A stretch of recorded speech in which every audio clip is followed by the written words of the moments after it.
Edu temple classes में आपका स्वागत है। आज हम पढ़ने वाले हैं डाइजेशन के बारे में। पर डाइजेशन शुरू करने से पहले मैं आपको बताऊं कि डाइजेशन एक बहुत ही लंबी और इंटरेस्टिंग टॉपिक है जिसको हम एक वीडियो में ख़त्म नहीं कर सकते, नाइंसाफ़ी हो जाएगी उसके साथ।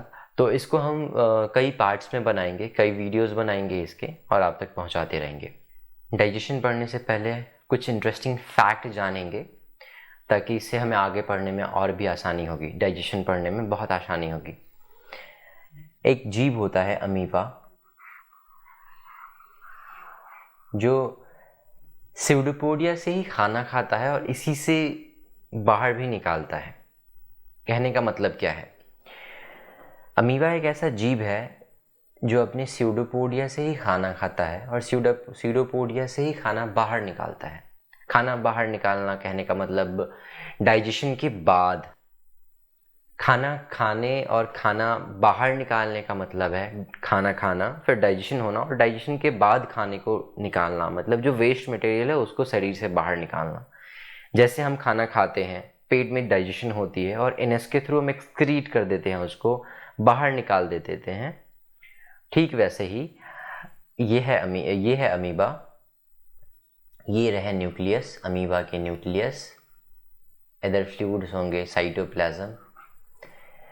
तो अमीबा क्या करें, ये जो पार्ट देख रहे हो ना, अमीबा का ये भाग, ये ये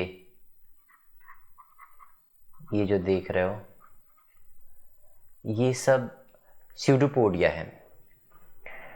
तो अमीबा स्यूडोपोडिया से ही खाना खाता है और स्यूडोपोडिया से ही बाहर निकालता है, बाहर एक्सक्रीट करता है। जैसे मान लो ये फूड ग्रेन है, तो अमीबा क्या करेगा, इस स्यूडोपोडिया के थ्रू यहाँ आएगा फूड ग्रेन। स्यूडोपोडिया बंद होने लगेगा, ये स्यूडोपोडिया बंद हो जाएंगे और फिर अंदर डाइजेशन की प्रोसेस स्टार्ट होगी। डाइजेशन के बाद एसिमिलेशन होगा और इजेशन होगा।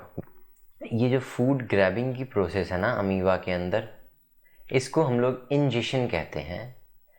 इंजेशन कहने का क्या मतलब है? देखो, हम जैसे खाना खाते हैं, ठीक वैसे ही अमीबा भी खाना खाता है और ये खाना खाने की जो प्रोसेस है ना, इसी को इंजेशन कहते हैं। ठीक है, फिर अंदर डाइजेशन की प्रोसेस स्टार्ट होती है। ठीक है, अभी डाइजेशन, खाना खा भी लिया, अंदर डाइजेस्ट भी हो गया, अब उसको बाहर भी तो निकालना है, एक्सक्रीट भी तो करना है, वेस्ट मटेरियल बाहर निकालने हैं ना। और ये जो बाहर निकालेंगे ना, वो भी ये स्यूडोपोडिया के थ्रू ही बाहर निकालेंगे। इधर से बाहर निकल जाएंगे वेस्ट मटेरियल और इसको हम इजेशन कहते हैं। इजेशन आप यहाँ इमेज में देख पा रहे होगे, बहुत अच्छे से समझाया गया है। ये रहे हमारे फूड को अमीबा क्या कर रहा है, देखो यहाँ पे स्यूडोपोडिया के थ्रू अंदर ले रहा है। यहाँ स्यूडोपोडिया बंद हो जाएंगे, बंद होने के बाद यहाँ डाइजेशन की प्रोसेस स्टार्ट हो रही है, देख पा रहे हो डाइजेशन। और डाइजेशन के बाद ना एब्जॉर्प्शन हो रहा है। फिर देखो एसिमिलेशन। एसिमिलेशन क्या होता है? बेसिकली डिटॉक्सिफाई करना होता है चीज़ों को, कि हमारे शरीर के अंदर कुछ अनवांटेड चीज़ें तो नहीं जा रही, कुछ हार्मफुल चीज़ें तो नहीं जा रही, या फिर कोई पॉइजनस चीज़ है, जो जहरीला चीज़ है, वो तो नहीं जा रहा है। इसके बाद जो प्रोसेस है वो इजेशन की स्टार्ट होती है। इजेशन बेसिकली जो वेस्ट मटेरियल है उसको बाहर निकालते हैं और वो भी स्यूडोपोडिया के थ्रू। इसलिए हमने कहा था स्यूडोपोडिया से ही अमीबा खाना खाता है और इसी से बाहर भी निकालता है। ये तीनों टॉपिक क्लियर है। और आगे मैं बताऊं, आपने काफ़ी बार सुना होगा कि अमीबा इमॉर्टल होता है। इमॉर्टल से हमारे मन में ना एक ही चीज़ आता है कि इमॉर्टल, यार ये तो कभी मरता ही नहीं होगा। नहीं, ऐसा बिल्कुल नहीं है। मैं आपको बताऊं कि अमीबा में बाइनरी फ्यूजन होता है। बाइनरी फ्यूजन मतलब द्विखंडन। आपको शब्द से मालूम चल रहा होगा, द्विखंडन मतलब चीज़ें टूट रही हैं यहाँ ना, खंडन, टूटना। देखो, ये मैंने बनाया अमीबा, ठीक है। अभी इस द्विखंडन का मतलब क्या है? देखो, अमीबा क्या करता है ना, कि एक सर्टेन एज के बाद अमीबा टूट जाता है। ये देखो, एक न्यूक्लियस है, अमीबा के एक न्यूक्लियस है और ये न्यूक्लियस क्या होंगे ना, ये बट जाएंगे, ये टूट जाएंगे, देखो यहाँ से खिंच जाएंगे एक दूसरे से और टूट जाएंगे, साइटोप्लाज्म भी अलग हो जाएंगे। फिर 2 डॉटर सेल निकल के आएंगे, यहाँ ये रहा एक न्यूक्लियस, एक ये न्यूक्लियस,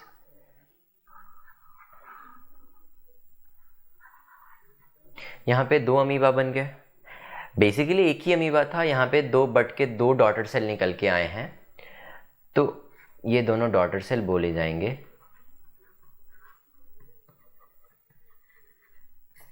इसको हम पेरेंट सेल बोलेंगे, पेरेंट सेल बोलेंगे। देखो अभी हम क्यों कहते हैं कि अमीबा इमॉर्टल होता है, हमारे पहले वाले जो अमीबा थे, जो बहुत पहले हुए थे, वो अमीबा आज भी वैसे ही हैं जैसे आज वाले अमीबा है, तो इसलिए बोला जाता है कि वो इमॉर्टल होते हैं। देखो क्या होता है बेसिकली, ये जो देखो यहाँ ये है कि कोई मरा तो है नहीं, ऑब्वियस सी बात है कि वो टूट गए हैं 2 भागों में, और इसकी जो प्रॉपर्टीज़ है ना वो ठीक वैसी ही है जो सबसे पहली बार अमीबा हुई होगी वैसी होगी।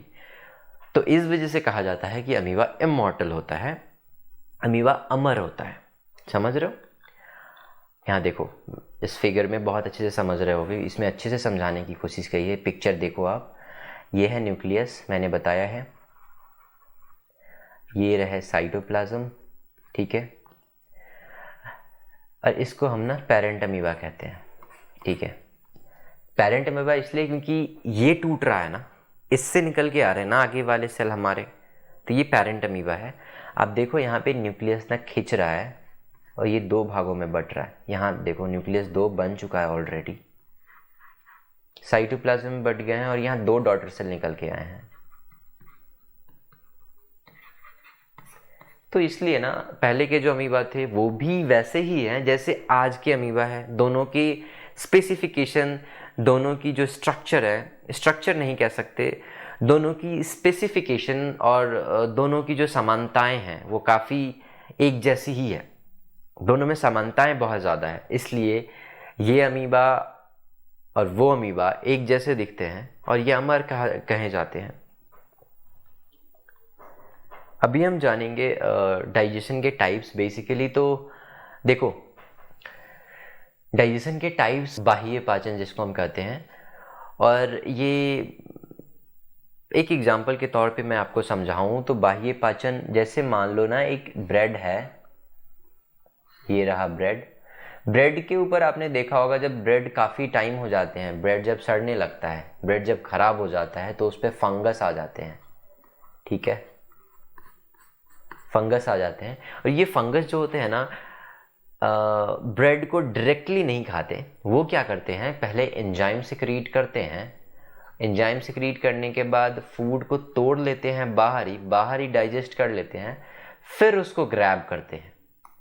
जैसे आमतौर पर खाने के बाद डाइजेशन होता है ना, यहाँ पहले ही डाइजेशन हो रहा है, उसके बाद खाया जा रहा है, उसके बाद ग्रैब किया जा रहा है, तो इसलिए ये एक्सटर्नल डाइजेशन हुआ क्योंकि पहले ही खाना पचाकर फिर खाया जा रहा है ना। अच्छे से समझाऊं, ये देखो यहाँ पे एक मैंने डायग्राम लिया है, इस डायग्राम को ठीक से देखो तो ये रहा हाइफा, ठीक है, हाइफा के थ्रू ही एंजाइम सिक्रीट होते हैं, ठीक है। ये रहा फूड, एंजाइम सिक्रीट हुए, ये फूड ना फूड को काफ़ी छोटे छोटे टुकड़ों में बांट देगा, तोड़ देगा, उसके बाद ये अंदर ग्रैब करेगा। इसके बाद ये हाइफा है ना, हाइफा एंजाइम सिक्रीट करेगी और इसी हाइफा के थ्रू उस टूटे हुए जो ब्रेकडाउन पार्टिकल्स है उसको वो ग्रैब कर लेगा। तो ये होता है एक्सटर्नल डाइजेशन के एग्जांपल्स, ठीक है। अभी एक और चीज़ बताऊं कि ये हेटेरोट्रॉपिक होता है। हेटेरोट्रॉपिक इसलिए क्योंकि इसमें क्लोरोफिल तो होता नहीं है, ये खाने खुद नहीं बना सकता, ये डिपेंडेंट है, इसलिए हेटेरोट्रॉपिक है। आप देखो फंजाई को नॉन ग्रीन प्लांट भी बोला जाता है, वो भी इसीलिए क्योंकि इसमें ना क्लोरोफिल होता है और ना ही ये खुद से खाना बना पाता है, क्योंकि इसमें क्लोरोफिल नहीं होता है। तो फंजाई को नॉन ग्रीन प्लांट भी कहा जाता है, ये भी क्वेश्चन का एक पार्ट है, ये भी एक बहुत अच्छा क्वेश्चन बन सकता है यहाँ से। अभी इंटरनल डाइजेशन क्या होता है पूछोगे आप लोग। इंटरनल डाइजेशन मैं आपको बताऊं, जैसे वहाँ क्या हुआ था कि भोजन पहले पचा लिया गया था, उसके बाद खाया गया था। इंटरनलाइजेशन में कॉमन सी बात है, कॉमन सेंस लगाने की बात है कि यहाँ खाना पहले खाया जाएगा फिर पचाया जाएगा। इसमें कौन आते हैं? हम ह्यूमंस, हाँ हम इंसान आते हैं, कुछ जानवर भी आते हैं जैसे कुत्ता, बिल्ली, गाय, घोड़ा आदि आदि आदि बहुत सारे। तो ये टॉपिक हमारी क्लियर है। आगे हम न्यूट्रिशन पढ़ते हैं। न्यूट्रिशन मतलब पोषण। अच्छा, आप लोग कह रहे होंगे कि अच्छा हम तो डाइजेशन पढ़ रहे थे फिर अचानक से न्यूट्रिशन क्यों पढ़ने लगे? तो सुनो, जब हम कुछ खाएंगे नहीं तो पचाएंगे क्या? पचाने से पहले कुछ खाना भी तो जरूरी है ना। इसलिए हम पहले न्यूट्रिशन पढ़ेंगे फिर डाइजेशन पढ़ेंगे। लेकिन फिर भी मैं आपको बताऊं डाइजेशन में हम पढ़ने क्या वाले हैं। तो ये nose, mouth, food pipe, food pipe को हम ओइसोफेगस भी बोलते हैं।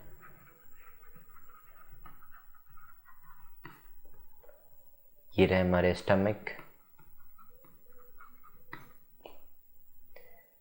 लिवर। अच्छा, एक इंपॉर्टेंट क्वेश्चन यहां भी बनता है, लिवर हमेशा लाल या गुलाबी ही क्यों होता है? लिवर में क्योंकि हेमोग्लोबिन होता है या फिर आयरन कह सकते हैं, इस वजह से लिवर लाल होता है। आगे ये जो देख रहे हो ना ये पार्ट, ये जो यू शेप की पार्ट है, इसको हम डुओडेनम कहते हैं। डाइजेशन में इसकी भी बहुत इंपॉर्टेंस है, तो इसको भी हम पढ़ेंगे। पैनक्रियाज भी पढ़ेंगे। फिर हम ये लार्ज इंटेस्टाइन भी पढ़ेंगे, स्मॉल इंटेस्टाइन भी पढ़ेंगे। इनके कितने भाग होते हैं, जैसे लार्ज इंटेस्टाइन के भी 3 पार्ट होते हैं, स्मॉल इंटेस्टाइन के भी जो पार्ट होते हैं वो भी पढ़ेंगे। फिर हम एनएस के बारे में पढ़ेंगे। तो ये सारी टॉपिक हैं, और भी हैं, हम आगे इसके बारे में डिस्कस करेंगे। लेकिन अभी पहले हम न्यूट्रिशन पढ़ते हैं। न्यूट्रिशन अर्थात पोषण। बेसिकली न्यूट्रिशन के 3 पार्ट होते हैं, कार्बोहाइड्रेट्स, फैट और प्रोटीन। तो एक एक करके पढ़ते हैं। पहले हम कार्बोहाइड्रेट्स को पढ़ेंगे। कार्बोहाइड्रेट्स के भी 3 पार्ट होते हैं, मोनोसैचराइड, डाइसैचराइड और पॉलीसैचराइड। बेसिकली ये देखो, मैं बताऊं आपको तो इस सैचराइड का मतलब ही शुगर होता है, चीनी, ठीक है। मोनो का मतलब होता है 1, हम जानते हैं। डाई का मतलब होता है 2, पॉली का मतलब होता है 2 से अधिक। और अच्छा, यहाँ पे ना न्यूट्रिशन में कार्बोहाइड्रेट स्टार्ट करने से पहले एक क्वेश्चन ये आता है, एक क्वेश्चन कर लेते हैं हम कि वैसे सबसे छोटी कितने कार्बन की कार्बोहाइड्रेट है जो हम खा सकते हैं? तो वो 3 कार्बन की कार्बोहाइड्रेट है सबसे छोटी, जिसे हम खा सकते हैं। और इसको हम ग्लिसरॉल्डिहाइड कहते हैं, जो हम आगे पढ़ेंगे। और मैं आपको बताऊं कार्बोहाइड्रेट का फॉर्मूला मेनली यही होता है, CnH2nOn। मतलब जितने कार्बन होंगे उतने ऑक्सीजन होंगे, और इन दोनों को मिला के हाइड्रोजन होंगे, ठीक है। बेसिकली मेनली यही फार्मूला होते हैं, कहीं कहीं डिफर करते हैं, हम उसको भी पढ़ेंगे। और हाँ, एक और चीज़, अगर 2 कार्बोहाइड्रेट के बीच में जो बॉन्ड बन रहा है उस बॉन्ड को हम कहेंगे क्या? देखो, जैसे ये एक कार्बोहाइड्रेट है, ये एक कार्बोहाइड्रेट है, और इन दोनों के बीच में जो बॉन्ड बन रहा है ना, इन दोनों के बीच में जो बॉन्ड बन रहा है, इसको हम क्या कहेंगे? इसको हम लोग ग्लाइकोसिडिक बॉन्ड बोलेंगे। इसको हम बोलेंगे ग्लाइकोसिडिक बॉन्ड। अब जैसा कि हमने कहा था कि कार्बोहाइड्रेट के 3 पार्ट होते हैं, मोनोसैचराइड, डाइसैचराइड और पॉलीसैचराइड। तो अभी हम पढ़ने वाले हैं मोनोसैचराइड के बारे में। मोनोसैचराइड के कुछ एग्जाम्पल्स को हम पढ़ेंगे। जैसा कि मैंने कहा था, कार्बोहाइड्रेट का फॉर्मूला होता है CnH2nOn। देखो, अब ना यहाँ पे जितने भी मोनोसैचराइड के एग्जाम्पल है, हम कंपेयर करेंगे कि हमारे फार्मूला पे बैठ रहा है या नहीं बैठ रहा है। अगर नहीं बैठ रहा है तो क्यों नहीं बैठ रहा है। देखो मैंने बताया था सबसे कम कार्बन की वैसी कौन सी कार्बोहाइड्रेट है जिसे हम खा सकते हैं, मैंने बताया था ना 3 कार्बन। देखो यहाँ पे अगर 3 कार्बन है तो ऑक्सीजन भी 3 होने चाहिए, क्योंकि जितने कार्बन उतने ऑक्सीजन, और इन दोनों को मिला के जितने होंगे वो हाइड्रोजन होंगे। देखो 3 3 6 हाइड्रोजन है ना, कार्बन 6 और ऑक्सीजन 6।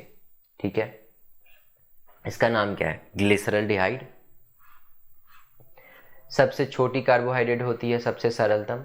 अगर 4 कार्बन वाले कार्बोहाइड्रेट की बात करें तो उसे हम जाइलुलोज कहते हैं या जाइलोज कहते हैं। देखो इसको भी अगर फॉर्मूला से कंपेयर करें, 4 8 4 कार्बन 4 हाइड्रोजन 8 ऑक्सीजन 4, और ये आइसोमर होते हैं। देखो ये एक आइसोमर होता है। आइसोमर क्यों होता है मैं आपको बताऊं। अगर दोनों के फॉर्मूला सेम है, स्ट्रक्चर डिफरेंट है, तो वो एक आइसोमर होगा। आप देख रहे होगे जाइलोज के फॉर्मूला भी C4H8O4 है, जाइलोज का फॉर्मूला भी C4H8O4 है। तो ये एक आइसोमर है क्योंकि इनके स्ट्रक्चर तो डिफरेंट है पर इनका फॉर्मूला सेम है। समझ रहे हो? अब यहाँ आता है राइबोलोज और राइबोज। देखो कार्बन 5 10 5 है ना, कार्बन 5 ऑक्सीजन 5 हाइड्रोजन 10, राइबोज राइबोलोज। ठीक है, देखो कुछ मैं आपको बताऊं, कुछ चीज़ें हमें रटनी पड़ती हैं, कुछ चीज़ें याद करने का कोई तरीका नहीं, तो ये आपको रट कर ही याद करना पड़ेगा, इसके अलावा कोई ऑप्शन नहीं है हमारे पास। मैं फिर भी कोशिश करता हूँ आपको याद करवाऊँ। 4 कार्बन वालों को अगर याद करो ना, ये देखो 1 2 3 4, ये कुछ कुछ एक्स जैसा लग रहा है ना, जाइलोज, इसी से हम याद रखेंगे जाइलुलोज। ठीक है, ये कोई मीनिंगफुल नहीं है लेकिन फिर भी याद करने का एक मतलब तरीका मान सकते हो, इसे याद कर सकते हो अगर चाहो, याद हो पाए तो, वरना आप देखो कैसे याद कर पाओगे। देखो कार्बन 5 ऑक्सीजन 5 हाइड्रोजन 10, राइबोज राइबोलोज। अब आप बोलोगे कि ठीक है आपने तो कहा था CnH2nOn, ये है हमारे कार्बोहाइड्रेट का फॉर्मूला, तो यहाँ डिफर क्यों हो रहा है? आपने देखो यहाँ तक तो सब कुछ सेम है, कार्बन 5 ऑक्सीजन 5 हाइड्रोजन 10, फिर यहाँ रिपीट क्यों हो रहा है कार्बन 5? अगर रिपीट भी हो रहा है तो ऑक्सीजन 4 क्यों है? मैं आपको बताऊं, ये डीएनए शुगर का फॉर्मूला है। डीएनए शुगर को हम लोग डीऑक्सीराइबोज कहते हैं। मैं देखो हम लोग कार्बन 5 ऑक्सीजन 5 और हाइड्रोजन 10 वाले को क्या कह रहे थे? राइबोज ना। देखो यहाँ पे राइबोज है, एक ऑक्सीजन कम है यहाँ, है ना, 4 ही है। कम को क्या कहते हैं? डी। डी मतलब एक कम, और ऑक्सी मतलब ऑक्सीजन, मतलब एक ऑक्सीजन कम राइबोज में, तो डीऑक्सीराइबोज, इसको डीएनए शुगर कहते हैं। इसको डिटेल में हम पढ़ेंगे आगे, अभी के लिए इतना ही हम समझेंगे। आगे फॉर्मूला है कार्बन 6 के, आगे 6 कार्बन वाले कार्बोहाइड्रेट का फॉर्मूला है जिसे C6H12O6, ये ग्लूकोज का फॉर्मूला है। अगर वहीं हम फ्रुक्टोज का फॉर्मूला देखें तो वो भी सेम ही होता है, C6H12O6। फ्रुक्टोज का फॉर्मूला भी सेम ही होता है, C6H12O6। ये तो आपको याद ही होना चाहिए क्योंकि काफ़ी बार बहुत बचपन से हम पढ़ते आ रहे हैं। ये भी एक आइसोमर है, मैंने बताया था, क्योंकि इनके स्ट्रक्चर डिफरेंट है पर फॉर्मूला सेम है, इसलिए एक आइसोमर है। देखो ग्लूकोज में जो होते हैं ना, एल्डोज ग्रुप होते हैं, और फ्रुक्टोज में कीटोज ग्रुप होते हैं। ठीक है, इसलिए ग्लूकोज को एल्डोज भी बोला जाता है और फ्रुक्टोज को कीटोज भी बोला जाता है। देखो अगर मैं आपको फॉर्मूला बनाकर बताऊं तो ठीक है, इससे आपके वो भी क्लियर हो जाएंगे कि चलो कार्बोहाइड्रेट की जो फॉर्मूला है CnH2nOn, ये सच में बैठ रही है या नहीं बैठ रही है। देखो हम सबसे पहले लेंगे 6 कार्बन, 2 1 2 3 4 5 6, हमने ले लिया 6। अभी देखो हम क्या करेंगे, यहाँ एल्डिहाइड ग्रुप देंगे, CHO, इधर देंगे H, OH, H, OH, H, H के सीध में OH, OH के सीधे में H, H के सीध में OH, OH के सीध में H, H के सीध में OH, अभी यहाँ पे एक और H। ये बैलेंस हो गया। हमने क्या कहा था? हमने कहा था CnH2nOn। अभी देखना, ध्यान से देखना मैं क्या समझाना चाहता हूँ। अभी हम काउंट करेंगे, कार्बन कितने हैं? 1 2 3 4 5 6, C6। अभी देखो ऑक्सीजन कितने हैं? 1 2 3 4 5 6, O6 हो रहे हैं हमारे। अब हम हाइड्रोजन काउंट करेंगे, 1 2 3 4 5 6 7 8 9 10 11 12। ये देखो हमारे ग्लूकोज के फॉर्मूला बन रहे हैं, नहीं बन रहे हैं? बन रहे हैं ना, C6H12O6। अभी हमारा फॉर्मूला बिल्कुल सही है ना, CnH2nOn वाला। ठीक है, हम आपको स्ट्रक्चर बना के इसलिए दिखाएं ताकि आप समझ पाओ। ये जो है इसको एल्डिहाइड ग्रुप कहते हैं और बस इसीलिए ग्लूकोज को एल्डोज भी कहा जाता है। ठीक वैसे ही अब मैं आपको फ्रुक्टोज का फॉर्मूला बनाकर दिखाऊंगा ताकि आप फ्रुक्टोज को भी समझ पाएं अच्छे से, क्योंकि यहाँ से क्वेश्चंस बहुत अच्छे से आते हैं और ये याद रखना बहुत ज़रूरी है। देखो, तो अभी हम फिर से 6 कार्बन लेंगे, 1 2 3 4 5 6, हमारे 6 कार्बन हो गए। अभी हम यहाँ हाइड्रोजन, यहाँ पे हम लेंगे कीटोन ग्रुप। ठीक है,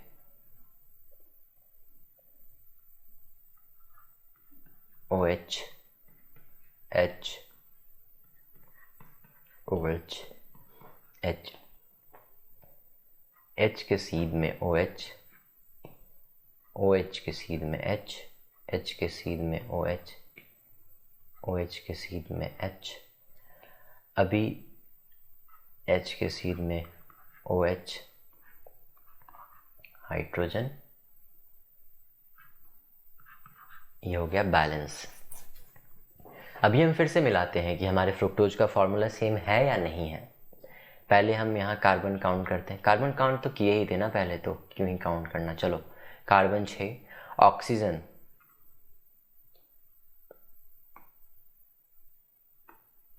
देखो हमने कार्बन काउंट किया 6, ऑक्सीजन काउंट करते हैं 1 2 3 4 5 6, ऑक्सीजन भी हमारे 6 हो रहे हैं, बहुत अच्छे।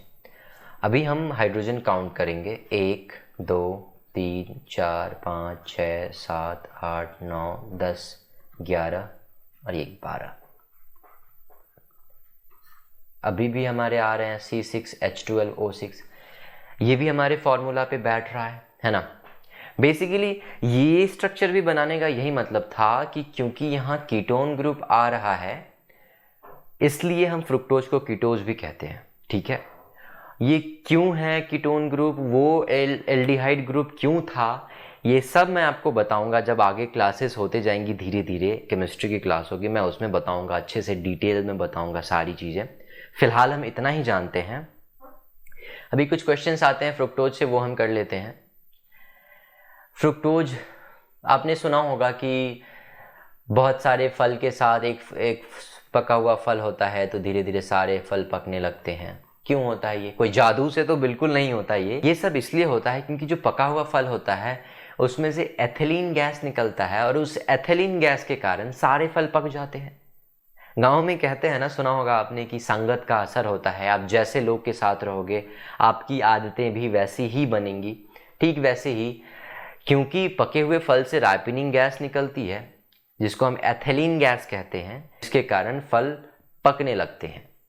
ठीक है, आगे हम आपने ये भी सुना होगा, क्वेश्चन कभी कभी आते हैं एग्जाम में कि which is the most sweetest sugar. आप इसका जवाब क्या देते हो? इसका जवाब सिंपल सा है, फ्रुक्टोज को कहा जाता है। फ्रूट शुगर भी फ्रुक्टोज को ही कहा जाता है। तो चाहे मोस्ट स्वीटेस्ट शुगर आए या फिर फ्रूट शुगर आए, दोनों का आंसर क्या होगा? फ्रुक्टोज। और एक और बात, आपने काफ़ी बार टीवी में ऐड देखा होगा कि इस प्रोडक्ट में है कीटोन एंटीऑक्सीडेंट जो आपके चेहरे को बहुत ही कोमल और मुलायम रखे। देखते होगे, सुनते होगे कभी कभी। बेसिकली उसमें ना कीटोन होता है और उस कीटोन के कारण ना लोगों के फेस जो होते हैं ना बहुत अच्छे होते हैं, बहुत सॉफ्ट होते हैं और एक्चुअली हेल्दी भी होता है। आपने देखा होगा कि जो लोग फल खाते हैं उनकी स्किन भी बहुत हेल्दी होती है, उनकी स्किन भी बहुत अच्छी होती है। तो वो इसलिए होता है क्योंकि कीटोन है वहाँ। अभी समझ पा रहे होगे आप कि ऐसा क्यों कहते हैं टीवी एडवर्टाइजमेंट में। हमने न्यूट्रिशन पढ़ा था, न्यूट्रिशन में हमने ये पढ़ा था कार्बोहाइड्रेट, फैट, प्रोटीन। कार्बोहाइड्रेट में हमने पढ़ा था कार्बोहाइड्रेट को 3 भाग में क्लासिफाई किया गया है, मोनोसेटेराइड, डाइसेटेराइड और पॉलीसेटेराइड। हमने मोनोसेटेराइड को बहुत ही अच्छे से एक्सप्लेन किया था वहां, जहां हमने पढ़ा था ग्लाइसरल्डिहाइड के बारे में, राइबोज, राइबोलोज, फिर हमने पढ़ा था जाइलोज, जाइलुलोज, हमने पढ़ा था डीऑक्सीराइबोज, डीऑक्सीराइबोज, डीएनए शुगर के बारे में हमने पढ़ा था वहां। मैंने सोचा उसको एक्सप्लेन कर दूं यहाँ अच्छे से। पढ़ने वाले हैं डीएनए के बारे में। ये है डीएनए का फिगर, आपकी दर्शन करा दूं जिससे आज आप रूबरू होने वाले हो, जिससे आज आपका हाथापाई होने वाला है। ये रहा वो। हम पढ़ने वाले हैं डीएनए के बारे में। अभी आप ये देख पा रहे होगे, यहाँ पे आपको दिख रहा होगा, यहाँ G, C, T, A T, C, G, A, T. अभी कुछ नहीं समझ में आ रहा होगा ये है क्या, शुगर फॉस्फेट क्या है, नाइट्रोजनस बेस क्या है। लेकिन मैं आपको बताऊं, ये टॉपिक खत्म होने तक आप भी ये कहोगे कि हाँ मैं जानता हूँ ये एजी क्या होता है, ये टीसी क्या होता है, ये शुगर फॉस्फेट क्या होता है, नाइट्रोजनस बेस क्या होता है। तो सबसे पहले मैं आपको बताऊं, डीएनए का फुल फॉर्म होता है डीऑक्सीराइबोन्यूक्लिक एसिड। बहुत पहले से जानते हैं, हमने काफी बार पढ़ा है, अपने प्री क्लासेस में पढ़ा है। तो हम ये जानने वाले हैं आज कि डीएनए का मॉडल किसने दिया था, डीएनए की डिस्कवरी किसने की थी। किसी ने तो की होगी डीएनए की डिस्कवरी, पहली बार तो किसी ने खोजा होगा ना उसको। डीएनए किस टाइप का होता है ह्यूमंस में, और डीएनए किस चीज का बना होता है।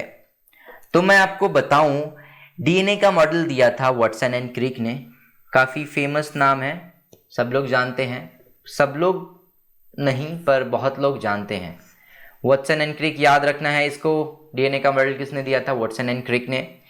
बाकी अगर बात करें डीएनए की डिस्कवरी किसने की थी, तो फ्रेडरिक मिसर हैं, इन्होंने किया था डीएनए की डिस्कवरी। डीएनए की डिस्कवरी किसने की थी, तो इन्होंने किया था, जिनका नाम है फ्रेडरिक मिसर।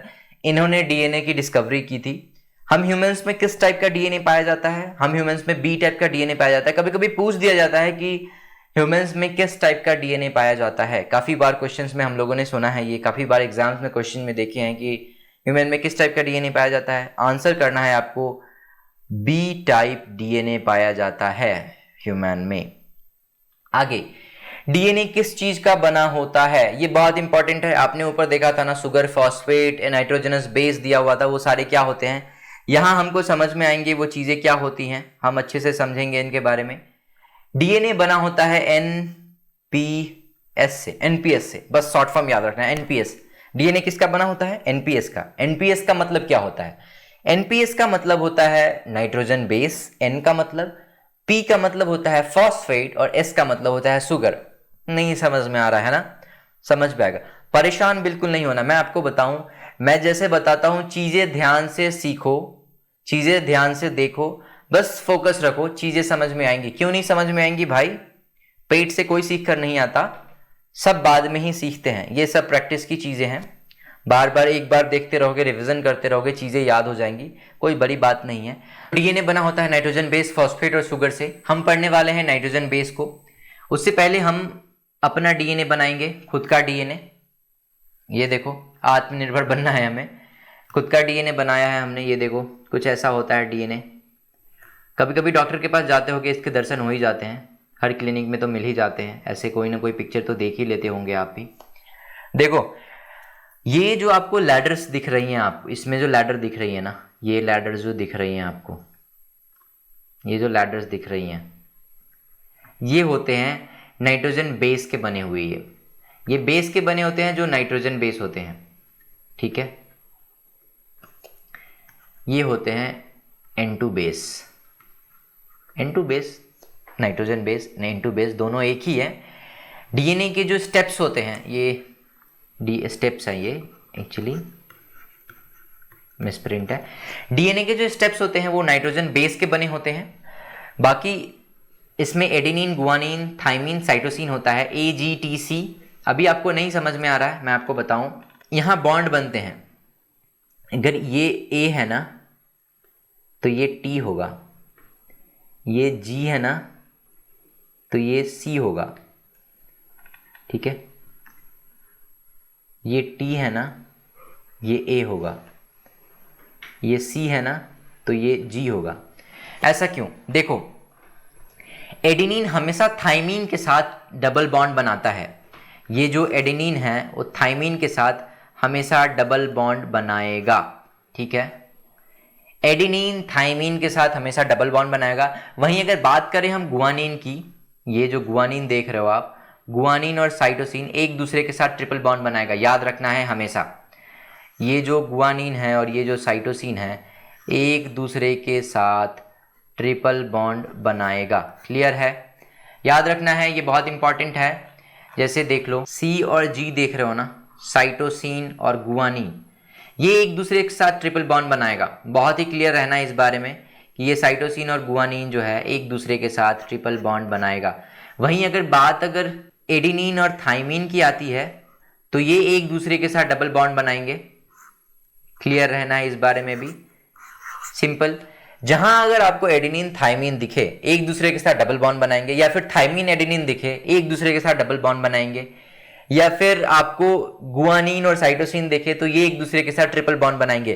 कोई फर्क नहीं पड़ता पहले कौन है बाद में कौन है, उलट दो पलट दो, बात एक ही है।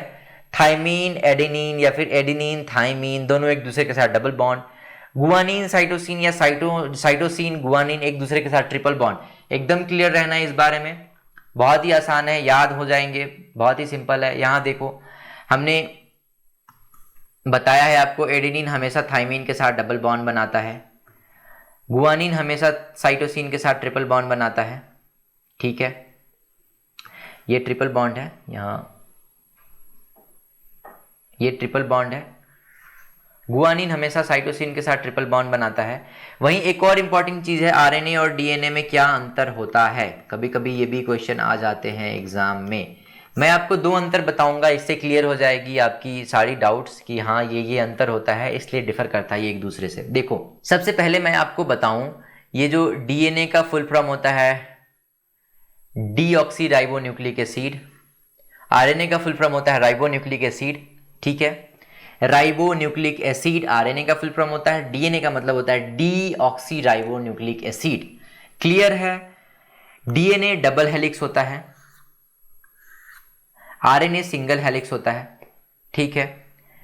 डीएनए में ए जी टी सी होता है, वहीं आरएनए में ए जी यू सी होता है। अभी AGTC AGUC क्या है मैंने आपको बता रखा है। AGTC का मतलब होता है एडेनिन गुआनिन थाइमीन और साइटोसिन। वहीं आरएनए में A का मतलब एडेनिन तो होता है, G का मतलब गुआनिन होता है, C का मतलब साइटोसिन होता है, पर ये जो U है भाई साहब, इस U का क्या मतलब होता है? इस U का मतलब होता है uracil. Adenine guanine uracil cytosine RNA में, डीएनए में एडेनिन गुआनिन थाइमीन साइटोसिन, याद रखना है। डीएनए डबल हेलिक्स होता है, आरएनए सिंगल हेलिक्स होता है, बिल्कुल ही आसानी से याद रखना है। बाकी हमने पढ़ लिया नाइट्रोजन बेस के बारे में, अभी हम पढ़ते हैं फॉस्फेट के बारे में। ये जो फॉस्फेट होता है ना, अभी ठीक है आपने तो बताया था कि फॉस्फेट से भी बना होता है डीएनए, बिल्कुल बना होता है, बताएंगे, घबरा क्यों रहे हो। यहाँ हम फिर से बनाएंगे एक डीएनए, जितनी बार हो सके बनाएंगे, पर टेंशन बिल्कुल नहीं लेना है, हम बिल्कुल सीखेंगे। डीएनए की जो ये जो कॉर्नर होती है ना, ये जो कॉर्नर आप देख रहे हो डीएनए में, जो कॉर्नर होती है, ये वाली जो कॉर्नर देख रहे हो, ये बनी होती है फॉस्फेट की, ठीक है। ये फॉस्फेट की बनी होती है, फॉस्फेट को हम PO4 नेगेटिव कहते हैं, ठीक है। और इसलिए कभी कभी क्वेश्चंस ये भी आते हैं कि डीएनए नेगेटिव होता है या पॉजिटिव होता है। तो डीएनए ऋणात्मक होता है, डीएनए नेगेटिव होता है, हमेशा याद रखना है। कभी भी ऑप्शन में नेगेटिव देखे, नेगेटिव ऑप्शन टिक करो, क्वेश्चन के आंसर सही होंगे बिल्कुल।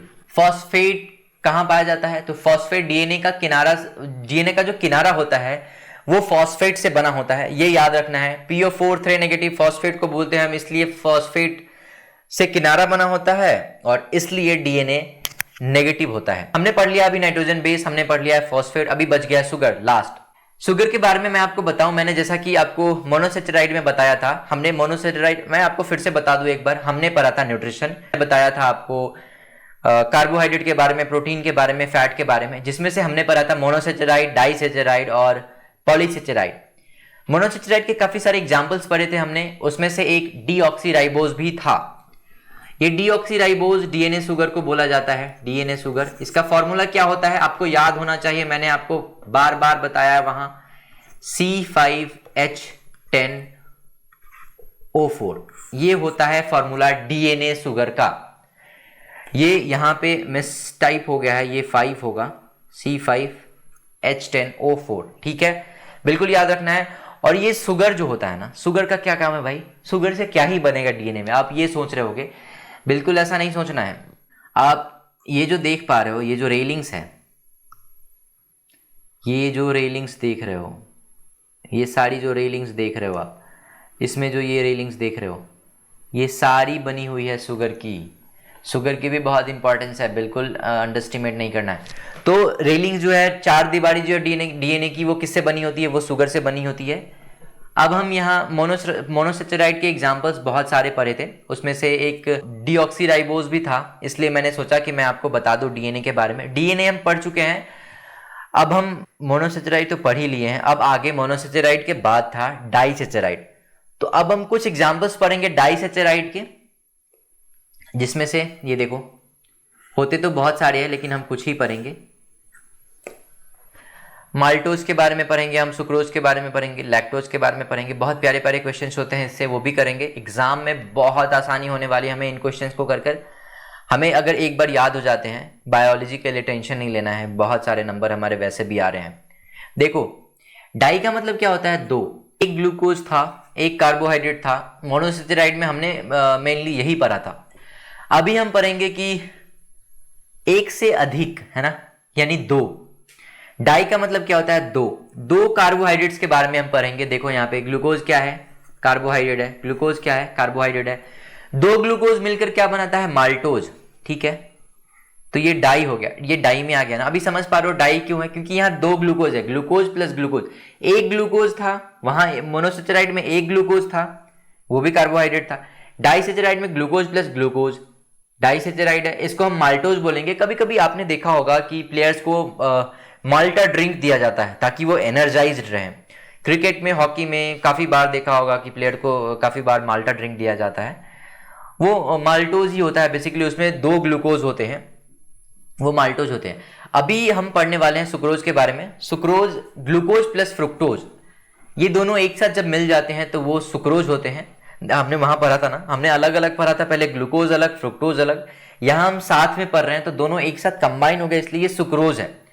और आपको याद होगा शुगर केन में, गन्ने में कौन सी चीनी पाई जाती है, कौन सी शुगर पाई जाती है, ग्लूकोज फ्रुक्टोज दोनों। और इन दोनों को साथ में हम क्या कहते हैं, ग्लूकोज फ्रुक्टोज को साथ में हम क्या कहते हैं, सुक्रोज कहते हैं, सुक्रोज।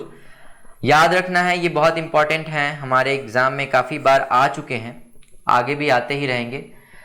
सुक्रोज से बहुत ही प्यारे प्यारे क्वेश्चंस करेंगे आगे। पहले हम लैक्टोज को पढ़ लेते हैं। देखो, लैक्टोज किस किस से बना होता है, लैक्टोज बना होता है ग्लूकोज प्लस ग्लैक्टोज से। लैक्टोज बना होता है ग्लूकोज प्लस ग्लैक्टोज से, बिल्कुल कंफ्यूज नहीं होना है। ग्लैक्टोज प्लस ग्लूकोज यानी लैक्टोज। कभी कभी बच्चे कंफ्यूज हो जाते हैं, बच्चे सोचते हैं ना ये lactose plus glucose is equal to galactose, ऐसा नहीं है, बिल्कुल नहीं है, वैसा नहीं होता है। ग्लैक्टोज ग्लूकोज दोनों एक साथ मिलेंगे, ये दोनों एक साथ मिलेंगे, फिर वो लैक्टोज होगा। और मिल्क शुगर किसे कहा जाता है, लैक्टोज को कहा जाता है। मिल्क शुगर किसे कहा जाता है, लैक्टोज। ये देखो, मिल्क शुगर, लैक्टोज, याद रखना है, बहुत इंपॉर्टेंट है ये सब। छोटे छोटे क्वेश्चन कभी कभी आ जाते हैं जो हम सॉल्व नहीं कर पाते। अच्छा, आप यहां देख पा रहे होगे, यहां ग्लूकोज है, फ्रुक्टोज है ना।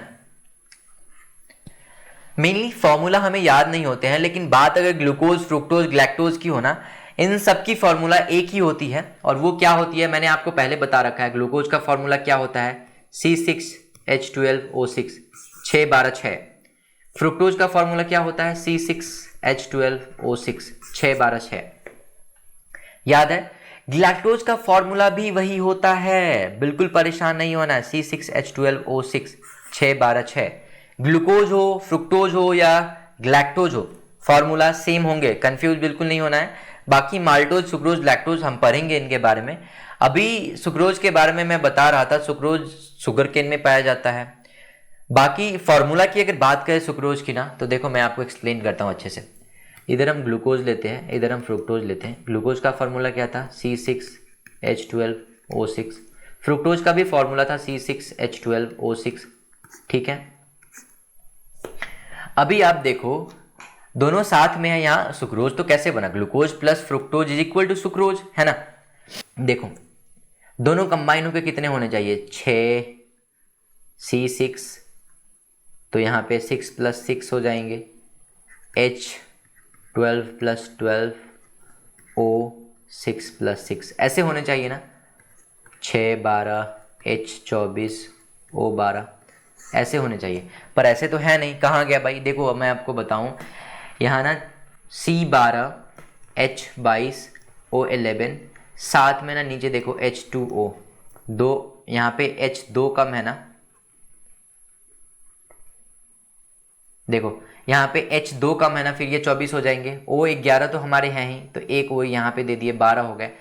H2O भी होता है पर हम इसको याद नहीं रखेंगे, हम बस फॉर्मूला में क्या याद रखेंगे, सुक्रोज का C12H22 वो O11, बस ये याद रखेंगे, हो गया। फॉर्मूला क्या है सुक्रोज का, C12H22 O11, बस काफी है इतना।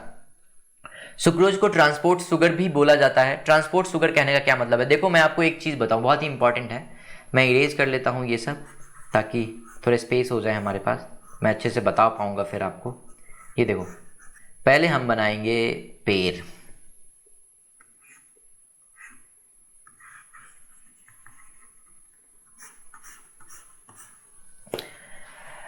अब पेड़ में क्या होता है, क्लोरोफिल होता है, हम सब जानते हैं ना,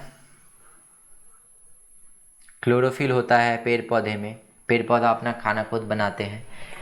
तो मान लो कि यहाँ से सनलाइट मिला, ऊपर से सनलाइट आया, फूड बनाया पेड़ ने, तो ऐसा तो है नहीं कि एक ही जगह फूड है, एक ही जगह से सारा काम हो गया, एक जगह फूड स्टोर हो गया, काम हो गया, ऐसा नहीं है।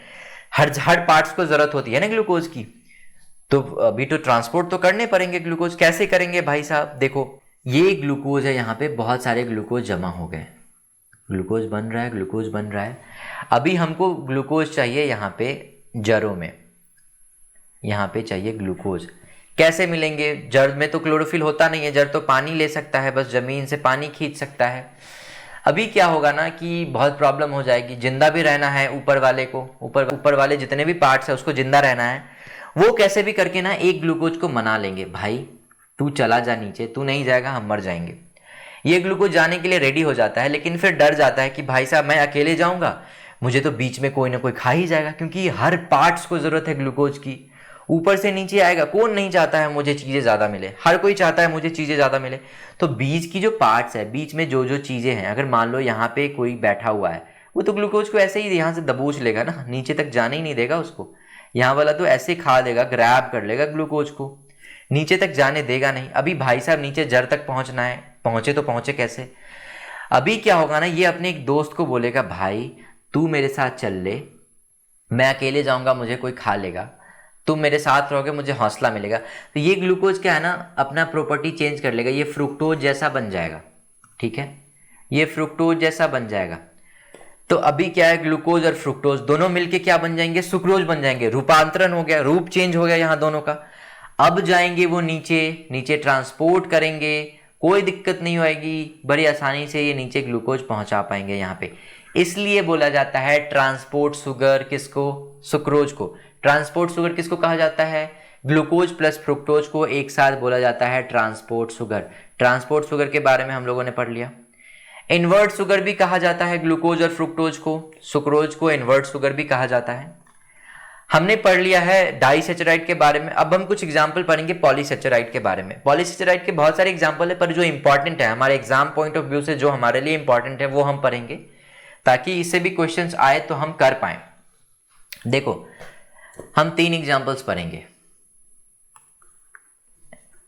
एक पढ़ेंगे स्टार्च, दूसरा पढ़ेंगे ग्लाइकोजन, और तीसरा पढ़ेंगे सेल्यूलोज। ठीक है, स्टार्च, ग्लाइकोजन और सेल्यूलोज। देखो पहले हमने पढ़ा था क्या, एक ग्लूकोज वाले को हम लोग क्या कहते थे, ग्लूकोज कहते थे। 2 ग्लूकोज वाले को माल्टोज कहते थे, है ना।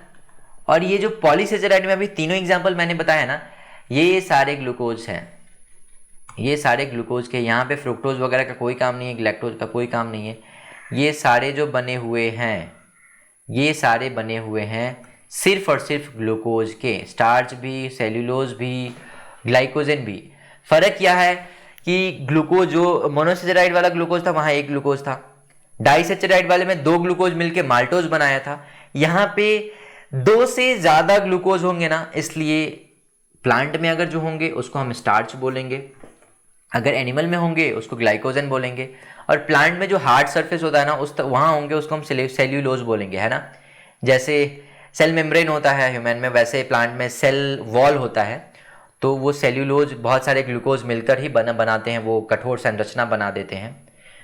वो ग्लूकोज के कारण ही होता है। देखो ये ऐसा बिल्कुल नहीं होता है कि पेड़ पौधा ये सोचते हैं अरे इंसान के लिए कुछ फ्रूट्स बना देते हैं, वो खा लेंगे, उन्हें अच्छा लगेगा खाकर। ऐसा बिल्कुल नहीं है। वो खाना तो अपने लिए बनाते हैं, पर जो बच जाता है ना उसे वो स्टोर करके रख लेते हैं स्टार्च के रूप में। ठीक है, उसे वो स्टार्च के रूप में स्टोर करके रख लेते हैं। वहीं अगर वो ह्यूमन में बच जाते हैं, हम ग्लाइकोजन के रूप में स्टोर करके रख लेते हैं, ग्लाइकोजन कहते हैं उसको, हम लोग लिवर में स्टोर करते हैं। और सेल वॉल, सेल्यूलोज, ये तो अब मैंने आपको बताया ही।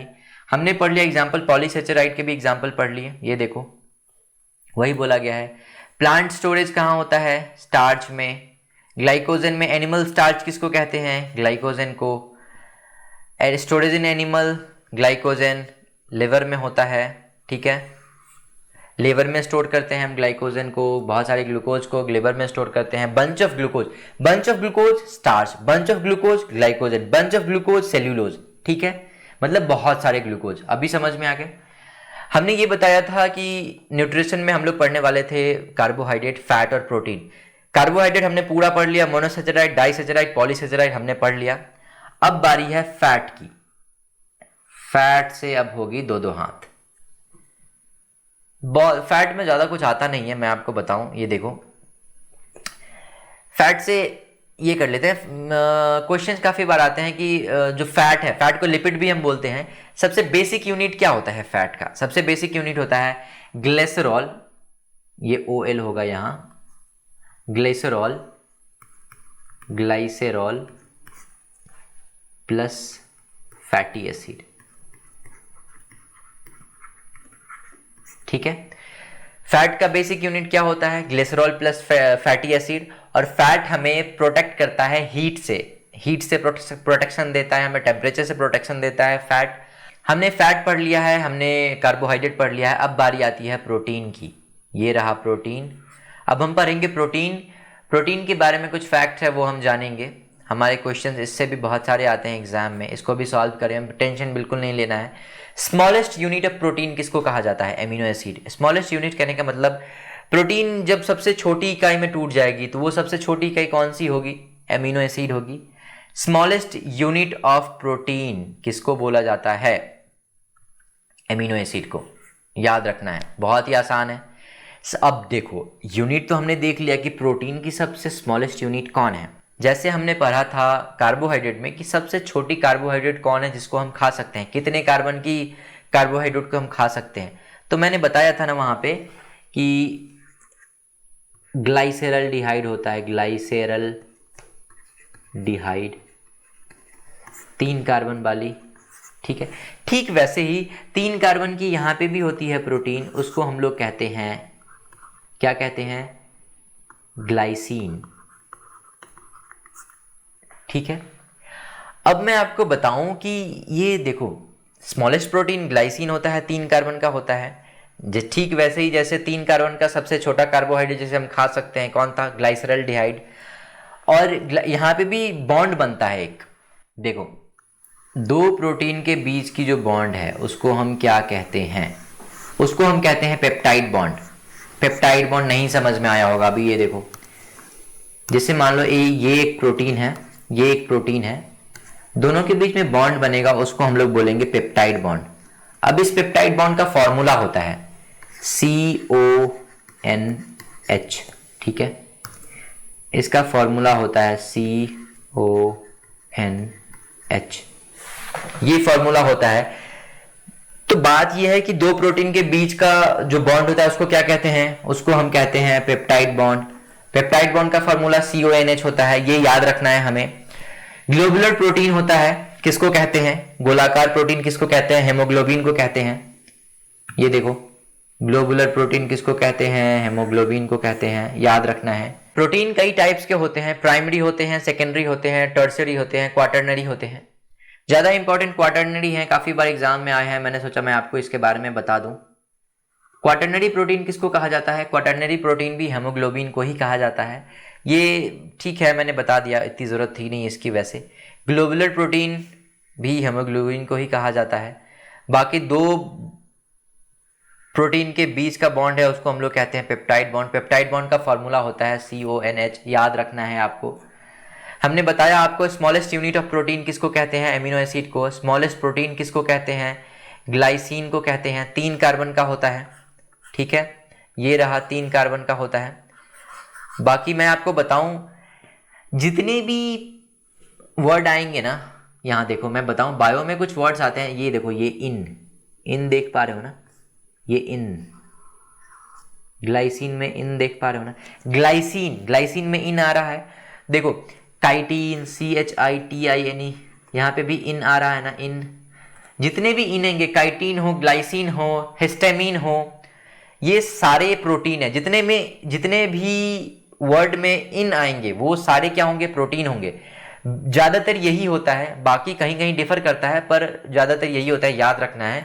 अगर याद नहीं भी है, IN आया, इन आया, तुक्का लगा दोगे तो चांसेस होंगे कि सही हो जाए आपके। काइटिन हो, ग्लाइसिन हो, हिस्टामिन हो, सारे प्रोटीन ही हैं। अब हम कुछ इंपॉर्टेंट प्रोटीन के बारे में पढ़ने वाले हैं, सम ऑफ इंपॉर्टेंट प्रोटीन। देखो न्यूरॉन में कौन सी प्रोटीन होती है, माइलिन शीथ, माइलिन प्रोटीन। देखो बात न्यूरॉन की आई है तो मैं बताऊं आपको कि बायोलॉजी की एक और सीरीज चल रही है जिसमें हम लोग नर्वस सिस्टम पढ़ रहे हैं, हमने ब्रेन पढ़ा है, वहाँ आगे वाले जो क्लास होंगे उसमें हम लोग न्यूरॉन के बारे में जानेंगे। साथ साथ आप वो भी क्लास देखते रहें ताकि आपको और भी जो भी टॉपिक्स है उसके बारे में डाउट क्लियर हो सके। आप वहाँ पे पढ़ोगे कुछ चीज़ें, हो सकता है शायद इस सीरीज में आपको पढ़ने में आसानी होगी, कुछ चीज़ें हैं वो इंटर रिलेट करती है एक दूसरे से। तो बाकी चैनल को सब्सक्राइब करो, लाइक करो, दोस्तों के साथ शेयर करो, हमें भी मोटिवेशन मिलता रहेगा आपके लिए, ऐसी ही एजुकेशनल वीडियोस बनाते रहेंगे। बाकी अगर देखिए आगे तो इंसेक्ट में कौन सी प्रोटीन पाई जाती है, इंसेक्ट में पाई जाती है काइटिन प्रोटीन, यहाँ पे H है, इंसेक्ट में काइटिन प्रोटीन पाई जाती है। मैंने बताया था ना कि जितने भी इन आएंगे वो प्रोटीन ही होंगे। ये देखो यहाँ पे देखो इन आ रहे हैं ना, प्रोटीन है ना, इसलिए बोला था मैंने। डीएनए प्रोटीन किसको कहा जाता है, डीएनए प्रोटीन हिस्टोन को कहा जाता है। डीएनए शुगर किसको कहा जाता है, डीएनए शुगर बोला जाता है डीऑक्सीराइबोज को। डीएनए प्रोटीन किसको कहा जाता है, डीएनए प्रोटीन कहा जाता है हिस्टोन प्रोटीन को। अभी आप बोलोगे कि आपने तो N2 बेस बता दिया, आपने नाइट्रोजन बेस बता दिया, आपने शुगर बता दिया, आपने फॉस्फेट बता दिया कि अच्छा इन चीजों से डीएनए बना होता है, प्रोटीन के बारे में तो आपने बताया नहीं, ऐसे कैसे मान लें। बिल्कुल बताएंगे। देखो ये हमने बताया डीएनए, ये जो गांठ देख रहे हो ना यहाँ पे, ये जो चीज देख रहे हो, ये जो गांठ देख रहे हो यहाँ पे, ये किसका बना होता है, हिस्टोन प्रोटीन। हिस्टोन प्रोटीन होते हैं यहाँ, हिस्टोन प्रोटीन। तो बाकी कोलेजन फाइबर है। अच्छा कोलेजन फाइबर क्या होता है मैं आपको बताऊं। देखो आइसक्रीम जो हम लोग खाते हैं ना, वो आइसक्रीम जमाने के लिए जिलेटिन का यूज किया जाता है। जिलेटिन आइसक्रीम को जमाने के लिए यूज किया जाता है और ऐसे बर्फ जमना टोटली डिफरेंट थिंग है, आइसक्रीम जमना टोटली डिफरेंट थिंग है, ठीक है, पूरी दोनों अलग, एक दूसरे से बिल्कुल अलग है। तो कोलेजन फाइबर जो होता है ना, वो जानवरों के मांसपेशियों से मिलती है, एक पतली सी ऐसी झिल्ली होती है, उसको हम कोलेजन फाइबर कहते हैं, उसी से जेलेटिन बनता है और उसी को यूज़ किया जाता है आइसक्रीम बनाने के लिए, ठीक है। आगे से बताओ किसी को अगर वो आइसक्रीम खा रहा है, इसमें कोलेजन फाइबर होता है जो जानवरों के मांसपेशियों से बनती है, तो ऐसे लोग खाना ही बंद कर देंगे आइसक्रीम, ऐसा बिल्कुल मत करना। जो खाते हैं जो लोग, उसको खाने दो, कोई बात नहीं। डाइजेशन की सीरीज में हमने न्यूट्रिशन के बारे में पढ़ा। न्यूट्रिशन में हमने कार्बोहाइड्रेट, प्रोटीन और फैट के बारे में पढ़ा। कार्बोहाइड्रेट में हमने मोनोसैटेराइड, डाइसैटेराइड, पॉलीसैटेराइड तीनों के बारे में पढ़ा। हमने डीएनए के बारे में भी पढ़ा। तो देखो, हम पढ़ने वाले थे डाइजेशन से पहले कुछ खाना जरूरी था। हम स्टेप बाय स्टेप पढ़ रहे हैं चीजें, ताकि चीजें आसानी से और जल्दी समझ में आए हमें। पहले हमने न्यूट्रिशन पढ़ लिया, हमने पहले कुछ खा लिया, कुछ खाने को रख लिया। अभी हम चबाने को, दांत के बारे में पढ़ेंगे। दांत पढ़ने के बाद हम ओइसोफेगस से अपना डाइजेशन प्रोसेस स्टार्ट करेंगे। अगली टॉपिक से, अगली वीडियो से हम प्रॉपर डाइजेशन पढ़ने लगेंगे। तो आज हम दांत के बारे में पढ़ते हैं, स्ट्रक्चर ऑफ टीथ पढ़ेंगे, क्या क्या इंपॉर्टेंट चीज होते हैं, कुछ प्रोटीन पाए जाते हैं, उस प्रोटीन के क्या नाम है, हार्डेस्ट जो मटेरियल होता है, हार्डेस्ट हमारे बॉडी का सबसे हार्डेस्ट पार्ट होता है, वो कौन सा होता है, बाकी दांत में हमें दर्द क्यों होते हैं, दांत का फॉर्मूला क्या होता है, कौन से जानवर में कितने दांत पाए जाते हैं, एक्सेट्रा एक्सेट्रा। तो चलिए शुरू करते हैं। सबसे पहले हम फिगर देखते हैं, स्ट्रक्चर ऑफ टीथ को हम देखेंगे पहले। ये रहे टीथ का स्ट्रक्चर। मैं आपको बताऊं, ये जो सबसे ऊपर का पार्ट देख रहे हो आप, इसको हम कहते हैं इनामेल। इनामेल सबसे हार्डेस्ट पार्ट होता है हमारे बॉडी का, hardest part of our body, ठीक है। ये डेंटाइन होता है, डेंटाइन प्रोटीन होता है जो पाया जाता है दांत में, डेंटाइन प्रोटीन। तो आपसे पूछा जाए कि कौन सा प्रोटीन दांत में पाया जाता है, आप क्या बोलोगे? Dentine protein. आप एक और चीज नोटिस करते हो, ये डेंटिस्ट, डेंटल, डेंटाइन थोड़े सिमिलर है ना, तो बस ये डेंटाइन इसी वजह से है, सारे एक जैसे ही लगेंगे आपको, ठीक है। बाकी ये जो पार्ट आप देख रहे हो ना, ये इधर, इसको हम कहते हैं पल्प। पल्प, पल्प का क्या काम है? पल्प जो होते हैं ना, हमारे रूट कैनाल को प्रोटेक्ट करता है, ठीक है। हमारे रूट कैनाल को कौन प्रोटेक्ट करता है? पल्प। आपने देखा होगा काफी बार हमारे बुजुर्ग जो होते हैं, हमारे गांव में बुजुर्ग होते हैं, उनके दांत में दर्द होता है, काफी बार वो डॉक्टर के पास जाते हैं तो डॉक्टर ना उनके रूट कैनाल को काट देते हैं, तो उनको दर्द होना बंद हो जाता है। पर रूट कैनाल को काट देना, दर्द, इससे बस दर्द ही बंद होगा, ये कोई प्रॉपर क्योर नहीं होता है। तो आगे से ध्यान रखें इस बात का कि रूट कैनाल को काट देना, सिर्फ दर्द आपको महसूस नहीं होगा, बाकी कॉम्प्लिकेशंस तो तब भी रहेंगे आपको। ये जो वेसल्स देख रहे हो, ये जो वेसल्स देख रहे हो, ये नर्व्स हैं, ब्लड वेसल्स हैं, मतलब रक्त झिल्लियां हैं। बाकी ये देखो, enamel, hardest part of our body, कौन से प्रोटीन पाए जाते हैं? डेंटाइन प्रोटीन पाए जाते हैं हमारे बॉडी में। रूट कैनाल को कौन प्रोटेक्ट करता है? रूट कैनाल को पल्प प्रोटेक्ट करता है, ठीक है। आगे बढ़ते हैं, अब हम पढ़ेंगे टाइप्स ऑफ टीथ। हमारे दांत के कितने टाइप्स होते हैं? There are 4 types of our teeth. कितने टाइप होते हैं? 4 टाइप्स, ठीक है, 4 टाइप। अभी हम चारों टाइप को देखेंगे। एक ये होते हैं इंसीजर। इंसीजर कहने का क्या मतलब है? हमारे दांत का सबसे आगे वाला भाग, जिससे हम कुछ कुतरते हैं, काटते हैं, है ना, कुतरने वाला दांत, that helps us to bite. देखते हो कोई किसी को काट लेता है ऐसे दांतों से, है ना, तो वो आगे वाले दांत से काटता है, वो इंसीजर से काटता है। ये रहा इंसीजर, कुतरने वाला दांत, हेल्प्स टू बाइट। बाकी कैनाइन आता है, हम नॉनवेज खाते हैं या फिर हमें कुछ चीरना होता है, उसमें जो हम दांत यूज करते हैं ना, वो नुकीली वाली दांत, जो सबसे दोनों तरफ देखोगे, दांत के ऊपर, दांत के नीचे, मुंह में ऊपर नीचे दोनों तरफ जो दांत होते हैं नुकीली वाली, उसको हम कहते हैं कैनाइन, चीरने वाली दांत, ठीक है। ये चीरने में हेल्प करता है। ये प्री मोलर और मोलर क्या होते हैं? जो हमारे अक्ल वाले दांत होते हैं ना, 3, मतलब देखो, ऊपर होते हैं एक तरफ 3, फिर ऊपर एक तरफ 3, नीचे एक तरफ 3, फिर इस तरफ नीचे एक तरफ 3, ठीक है। तो टोटल कितने हो गए? 4 साइड हो गए, 4 तरफ 3 3 है, कितने हो गए? 12 टोटल, है ना। तो 12 में हमारे मोलर होते हैं, ये देखो मैं बताता हूं आपको। और मोलर के बाद जो बच जाते हैं ना वो प्री मोलर होते हैं। आपको मैं समझाता हूं अच्छे से मोलर और प्री मोलर में फर्क क्या है। देखो, दांत को बेसिकली हम 4 टाइप में डिवाइड करते हैं। देखो, ये ऊपर वाला जॉ है ना, ऊपर वाला दांत जो है ये देखो, एक तो हम ऐसे बांट लेंगे। ऊपर कितने होने चाहिए? 16 को 8 में बांट लेंगे। एक तरफ 8, दूसरी तरफ 8, है ना। अभी देखो, इंसान जो हम ह्यूमन होते हैं, इनके दांत का फॉर्मूला होता है 21-23 बाय 21-23 इंटू 2। ये ऊपर वाले 21-23 दो बार होते हैं ना, फिर नीचे वाले 21-23 भी दो बार होंगे ना, है ना, ये दो। तो सिंपली हम 21-23 को 2 से मल्टीप्लाई कर देंगे, फिर 21-23 को 2 से मल्टीप्लाई कर देंगे। 21-23 कहने का मतलब 2 + 1 + 2 + 3 कितने हो गए? 8। ये 2 + 1 + 2 + 3 कितने हो गए? 8। 8 को 2 से मल्टीप्लाई करेंगे कितने होंगे? 16। फिर ये 8 को 2 से करेंगे 16, ये 16 16 32 हो जाएंगे। ह्यूमन में कितने दांत होते हैं? 32, है ना। अच्छे से समझाते हैं, डिटेल में समझाते हैं आपको। इरेज कर लेते हैं इसको।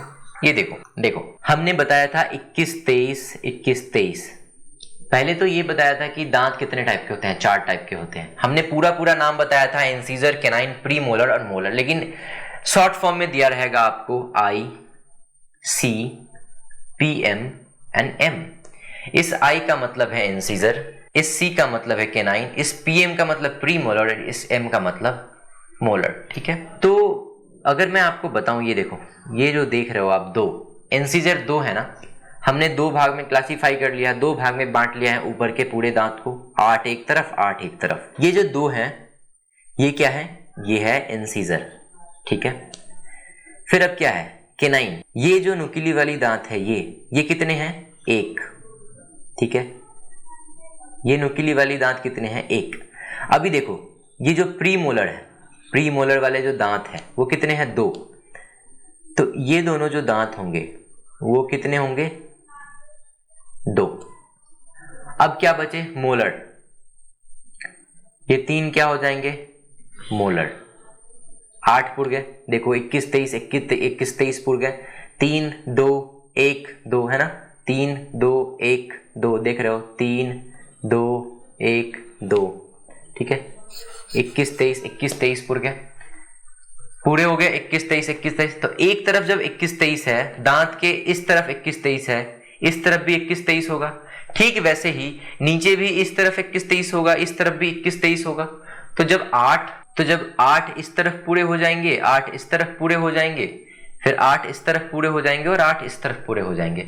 अभी देखो, 8 + 8 16, नीचे वाले में 8 + 8 16, टोटल कितने हो गए ह्यूमन में? 32 हो गया ना। फॉर्मूला समझ में आया आपको? ठीक वैसे ही कुछ मैमल्स हैं जिनके फॉर्मूला बहुत इंपॉर्टेंट होते हैं हमारे लिए, एग्जाम में काफी बार आते हैं, वो हम याद करेंगे। जैसे मैन और मंकी। ये देखो, मैन और मंकी का तिथ फॉर्मूला सेम ही होता है। जैसा मैंने ऊपर मैन के बारे में समझाया है, ठीक वैसे ही मंकी के बारे में भी ठीक वैसा ही होगा। ऊपर 8 एक तरफ, फिर दूसरी तरफ 8 होगा, फिर नीचे एक तरफ 8, फिर दूसरी तरफ 8 होगा, टोटल 32 हो जाएगा। ठीक है, तो इसको हम ऐसे करेंगे, 21-23 एक तरफ ऊपर, फिर नीचे 21-23 एक तरफ, इंटू 2 कर देंगे। ऊपर 2 तरफ हो गया, नीचे 2 तरफ हो गया, ये फॉर्मूला हो गया। ठीक है, अभी रैबिट के बारे में बताऊं। रैबिट का इंसीजर ऊपर 2 होता है, नीचे 1 होता है। कैनाइन नहीं होता रैबिट में। प्री मोलर ऊपर 3 होता है, नीचे 2 होता है। मोलर ऊपर 3 होता है, नीचे 3 होता है। इसको 2 से मल्टीप्लाई कर देंगे, क्योंकि मैंने पहले बताया दांत को हमने 4 भाग में क्लासीफाई किया है। मान लो अगर ये दांत है, ये एक तरफ हो गया, ये दूसरी तरफ, फिर ये एक तरफ, ये एक तरफ, तो 2 तरफ ये और 2 तरफ ये, कितने हो गए? 4 तरफ हो गए। तो देखो, हम सिंपली ऐसे लिख सकते थे 21-23 बाय 21-23, फिर इधर कर लेते प्लस 21-23, तो ऐसे लिख लो या फिर ऐसे लिख लो, बात तो बराबर ही है ना। आपके आने तो 32 ही हैं, तो क्या ही फर्क पड़ता है। अगर बात करें काऊ और गोट की, तो दोनों के तिथ फॉर्मूला सेम होते हैं, दोनों के दांत सेम ही होते हैं। आप देख पा रहे होगे, इंसीजर जो होते हैं ऊपर 0 होते हैं, नीचे 3 होते हैं। कैनाइन ऊपर 0 होते हैं, नीचे 1 होते हैं। प्री मोलर ऊपर 3, नीचे 3, मोलर 3, नीचे 3। देखो 0 0 3 3 3 1 3 3 into 2 is equal to 32 teeth. तो काऊ और गोट में कितने टीथ होते हैं? 32।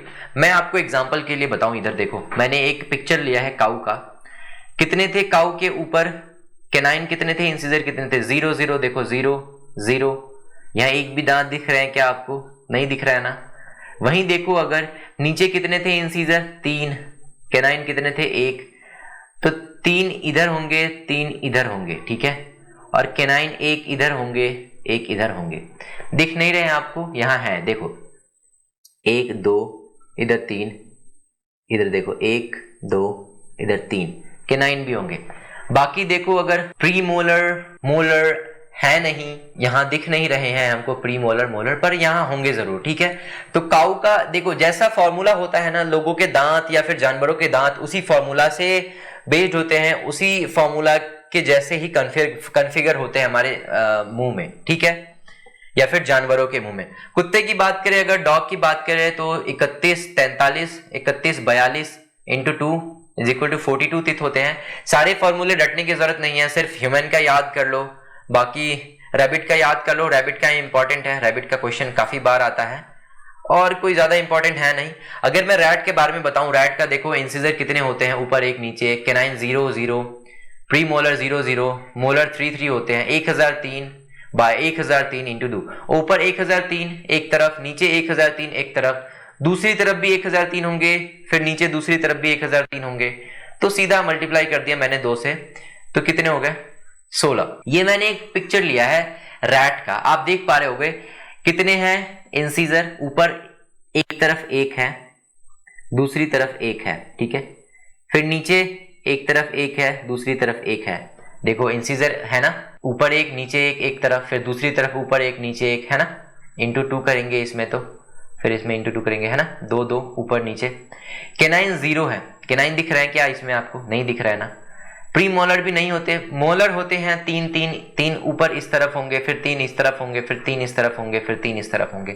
हम पढ़ने वाले हैं डाइजेशन का एक टॉपिक, डाइजेशन एंड माउथ। इसमें हम पढ़ेंगे मुंह में क्या पचते हैं, कैसे पचते हैं, कौन पचाता है। फिर हम उससे आगे बढ़ेंगे, फिर हम ओइसोफेगस के बारे में पढ़ेंगे, हम पढ़ेंगे ओवुला के बारे में, हम पढ़ेंगे इपिग्लोटिस क्या होता है, खाना कैसे पेट तक जाता है, पेट में क्या पचाते हैं, और भी कुछ अन्य बातें। तो मैं आपको बताऊं, हमने इससे पहले टॉपिक क्या पढ़ा था, डाइजेशन पहले वाले टॉपिक में हमने पढ़ा था। तो मैं आपको बताऊं, डाइजेशन में हमने पहले से पढ़ रखा है न्यूट्रिशन के बारे में। न्यूट्रिशन के बारे में हमने इसलिए पढ़ा था क्योंकि पचाने से पहले कुछ खाना भी तो जरूरी है। और खाएंगे हम क्या? खाएंगे हम न्यूट्रिशन। न्यूट्रिशन में क्या क्या आते हैं? कार्बोहाइड्रेट, प्रोटीन, फैट, ये सारी चीजें आती है। हमने ये सारे पढ़ रखे हैं। हम कार्बोहाइड्रेट के बारे में बहुत डिटेल में पढ़ रखे हैं, हम प्रोटीन के बारे में बहुत डिटेल में पढ़ रखे हैं, हम फैट के बारे में बहुत डिटेल में पढ़ रखे हैं। अगर आपने वो वीडियो नहीं देखी है तो हमारे चैनल पे जाकर देखें, उस वीडियो को देखें, काफी हेल्पफुल है, बहुत अच्छा लगेगा देख के, आपको नई चीजें सीखने को मिलेंगी। तो आज हम जानेंगे कि मुंह में क्या क्या पचते हैं। देखो, पहले हम लोगों ने खाना खाया, फिर हम मुंह में खाने को चबाएंगे, फिर हम उसको पचाएंगे, है ना। तो खाना खाया तो हमने न्यूट्रिशन के बारे में पहले ही पढ़ रखा है, ठीक है। अब चबाएंगे तो हमने तीत के बारे में पढ़ा। तीत कितने प्रकार के होते हैं, उनके नाम क्या होते हैं, उसमें कौन सी प्रोटीन पाई जाती है, रूट कैनाल क्या होता है, और भी बहुत कुछ इंपॉर्टेंट है जो हमने पढ़ा था तीत के बारे में। तो आज हम पढ़ेंगे मुंह में क्या पचते हैं, कौन पचाएगा और क्यों पचाएगा, ठीक है। चलिए शुरू करते हैं। जैसा कि हम सब जानते हैं, हमारे मुंह में सलाइवा पाया जाता है। सलाइवा का मतलब होता है लार। हम सब जानते हैं हमारे मुंह में सलाइवा पाया जाता है, और ये सलाइवा क्या करता है? हमारे मुंह में स्टार्च को पचाता है। स्टार्च को पचाता है, स्टार्च को पचा के वो ग्लूकोज में तोड़ देता है। अब ये स्टार्च क्या है? अभी आप बोलोगे स्टार्च क्यों पचाएगा भाई? देखो, हमने आपको न्यूट्रिशन पढ़ाया था। न्यूट्रिशन में बताया था कि 3 चीजें होती हैं। अब क्या क्या होती हैं? कमेंट सेक्शन में आंसर करो, वैसे मैं तो बताऊंगा ही। न्यूट्रिशन में हमने पढ़ा था कार्बोहाइड्रेट के बारे में, न्यूट्रिशन में हमने पढ़ा था प्रोटीन के बारे में, और फिर पढ़ा था फैट के बारे में। अब इन तीनों चीजों के बारे में पढ़ा तो था। अब हमने बताया था कार्बोहाइड्रेट में कि कार्बोहाइड्रेट मोनोसेचराइड होते हैं, कार्बोहाइड्रेट डाइसेचराइड होते हैं, कार्बोहाइड्रेट पॉलीसेचराइड होते हैं, बताया था ना। और हम लोगों ने पॉलीसेचराइड में पढ़ा था स्टार्च के बारे में। बहुत सारे ग्लूकोज मिलकर स्टार्च बनाते हैं जो प्लांट में होते हैं, है ना। तो हम लोगों ने जैसे आलू खाया, ठीक है, आलू में क्या है? स्टार्च है, प्लांट से आया आलू, आलू वहां पे ग्लूकोज स्टोर था, आलू स्टार्च ही हुआ एक्चुअली, क्योंकि प्लांट ना बचे हुए ग्लूकोज को स्टोर करके रखा स्टार्च के रूप में। उस स्टार्च को हम लोगों ने खाया, तो हम न्यूट्रिशन खाएंगे, है ना, खाना खाएंगे। और इस न्यूट्रिशन में तो तीनों है ना, इसमें फैट भी है, इसमें कार्बोहाइड्रेट भी है और इसमें प्रोटीन भी है ना। अब कार्बोहाइड्रेट में स्टार्च होता है, तो जो ये स्टार्च को जब हम खाएंगे, ठीक है, फूड के रूप में हमने खाया, अब यहां क्या करेगा, यहां लार होता है, लार आते हैं चारों तरफ से, लार आते हैं, हर साइड से लार आते हैं, और ये लार क्या करेगा ना, यहां इस फूड को तोड़ देगा, ब्रेक डाउन कर देगा ग्लूकोज में, ठीक है, क्या करेगा, इसको ग्लूकोज में तोड़ देगा। देखो हमने खाया न्यूट्रिशन, न्यूट्रिशन में क्या था, फैट था, कार्बोहाइड्रेट था, प्रोटीन था, और अब खाया तो हमने तीनों में कार्बोहाइड्रेट भी तो खाया, कार्बोहाइड्रेट में स्टार्च होते हैं, है ना, कार्बोहाइड्रेट में बेसिकली हम लोग ग्लूकोज के बारे में पढ़ते हैं, कार्बोहाइड्रेट में स्टार्च होते हैं। अभी जब हम ये स्टार्च खाएं तीनों, पर यहां पे क्या होगा ना, स्टार्च मुंह में ही पच जाएगा, हमारे मुंह में ही पच जाएगा स्टार्च, यहाँ पे सलाइवरी ग्लैंड एक्टिव हो जाएंगे, यहां से सलाइवा निकल के आएगा और ये हमारे मुंह में ही पच जाएगा। और पचने के बाद क्या बनेगा, ये पचने के बाद बनेगा ग्लूकोज। देखो पचने के बाद क्या बना, ग्लूकोज। अब मैं आपको बताता हूं कि ये लार कहां से आएंगे। लार आते हैं सलाइवरी ग्लैंड से। सलाइवरी ग्लैंड कहने का क्या मतलब, लार ग्रंथि। हमारे बक्कल कैविटी में ना 3 पेयर पाए जाते हैं सलाइवरी ग्लैंड के, ठीक है।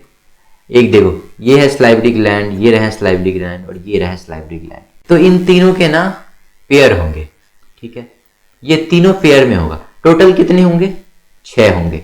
क्यों होंगे, देखो मैं बताता हूं। मान लेते हैं ये हमारा फेस है, ठीक है, फेस को 2 भागों में हमने बांटा, ये हो गया राइट पार्ट, ये हो गया लेफ्ट पार्ट, ठीक है।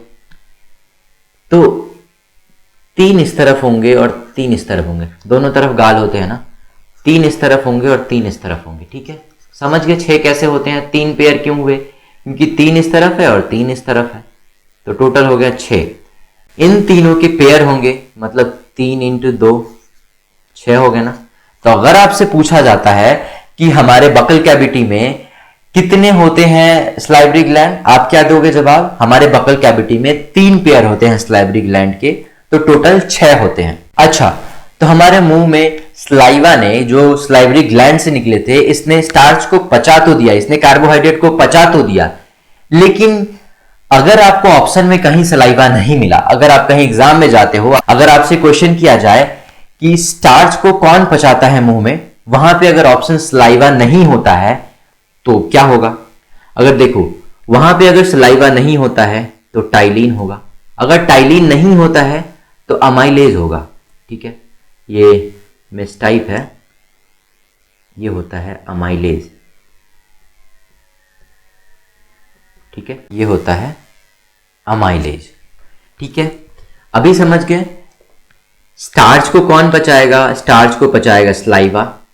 इस स्टार्च को कौन डाइजेस्ट करेगा,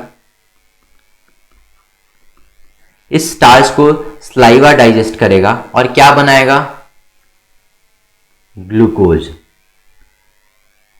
ठीक है। इसलिए आपने देखा होगा कि जो बड़े बुजुर्ग हैं वो कहते हैं खाना को चबाकर अच्छे से खाना चाहिए। क्यों कहते हैं, क्योंकि आप जितना ज्यादा अच्छे से चबाओगे उतना अच्छे से खाना टूट पाएगा, और उतना अच्छे से खाना टूटेगा तो हमें क्या मिलेगा, ग्लूकोज मिलेगा, है ना। अब जो देखते होगे खाना ऐसे खाता है और ऐसे निगलते जाता है, तो इसलिए लोग कहते हैं कि जल्दी जल्दी अगर खाना खाओगे ना तो खाना शरीर को नहीं लगता है, इसलिए कहते हैं, ठीक है, क्योंकि जितना अच्छा से खाओगे खाना उतना अच्छा से पचेगा, उतना ज्यादा ग्लूकोज मिलेगा हमें। समझ गए। अब देखो याद कैसे करोगे, देखो सलाइवा है, सलाइवा के अंदर क्या होता है, टाइलिन, टाइलिन को हम अमाइलेज भी कहते हैं, ठीक है, याद रखना है अमाइलेज, ये है क्या, अमाइलेज। अब आपसे पूछा जाए कि मुंह में स्टार्च को कौन पचाता है, आप क्या बोलोगे, या तो टाइलिन या तो स्लाइवा, और वो नहीं हुआ दोनों तो अमाइलेज। ठीक है, समझ रहे हो? हमारे मुंह में स्टार्च को कौन पचाता है? तो हमारे मुंह में स्टार्च को टाइलिन पचाता है। टाइलिन अगर नहीं हो ऑप्शन में तो सलाइवा, सलाइवा भी अगर नहीं हो ऑप्शन में तो अमाइलेज। ठीक है, अब देखो यहां पे जब हमारे मुंह में स्टार्च पच गया वो क्या बन गया? वो बन गया ग्लूकोज। ठीक है, देखो मैं चीजें धीरे धीरे बताता हूं आपको क्योंकि आप सीख पाओ, आप समझ पाओ होता क्या है। मैंने लिख भी दिया है यहां, स्टार्च को स्लाइवा पचाएगा। अगर स्लाइवा ऑप्शन में ना हो तो हम टाइलिन को भी टिक करेंगे या अमाइलेज को भी टिक करेंगे, हमारे आंसर सही हो जाएंगे। और हमें आउटपुट क्या मिलेगा जब हम स्टार्च को पचाएंगे? तो हमें मिलेगा ग्लूकोज। हमें क्या मिलेगा? ग्लूकोज। ठीक है, अब देखो आपने देखा होगा कि छोटे बच्चे का ऐसे मुंह खोलकर देखना, उसमें एक ऐसे घंटी सी पाई जाती है। मुंह ऐसे खोल के देखना, उधर घंटी सी लटकी रहती है। उधर वो घंटी नहीं होती, मैं बताता हूँ क्या होता है। देखो ये जो है ना, आप उसमें बच्चे के मुंह में देखोगे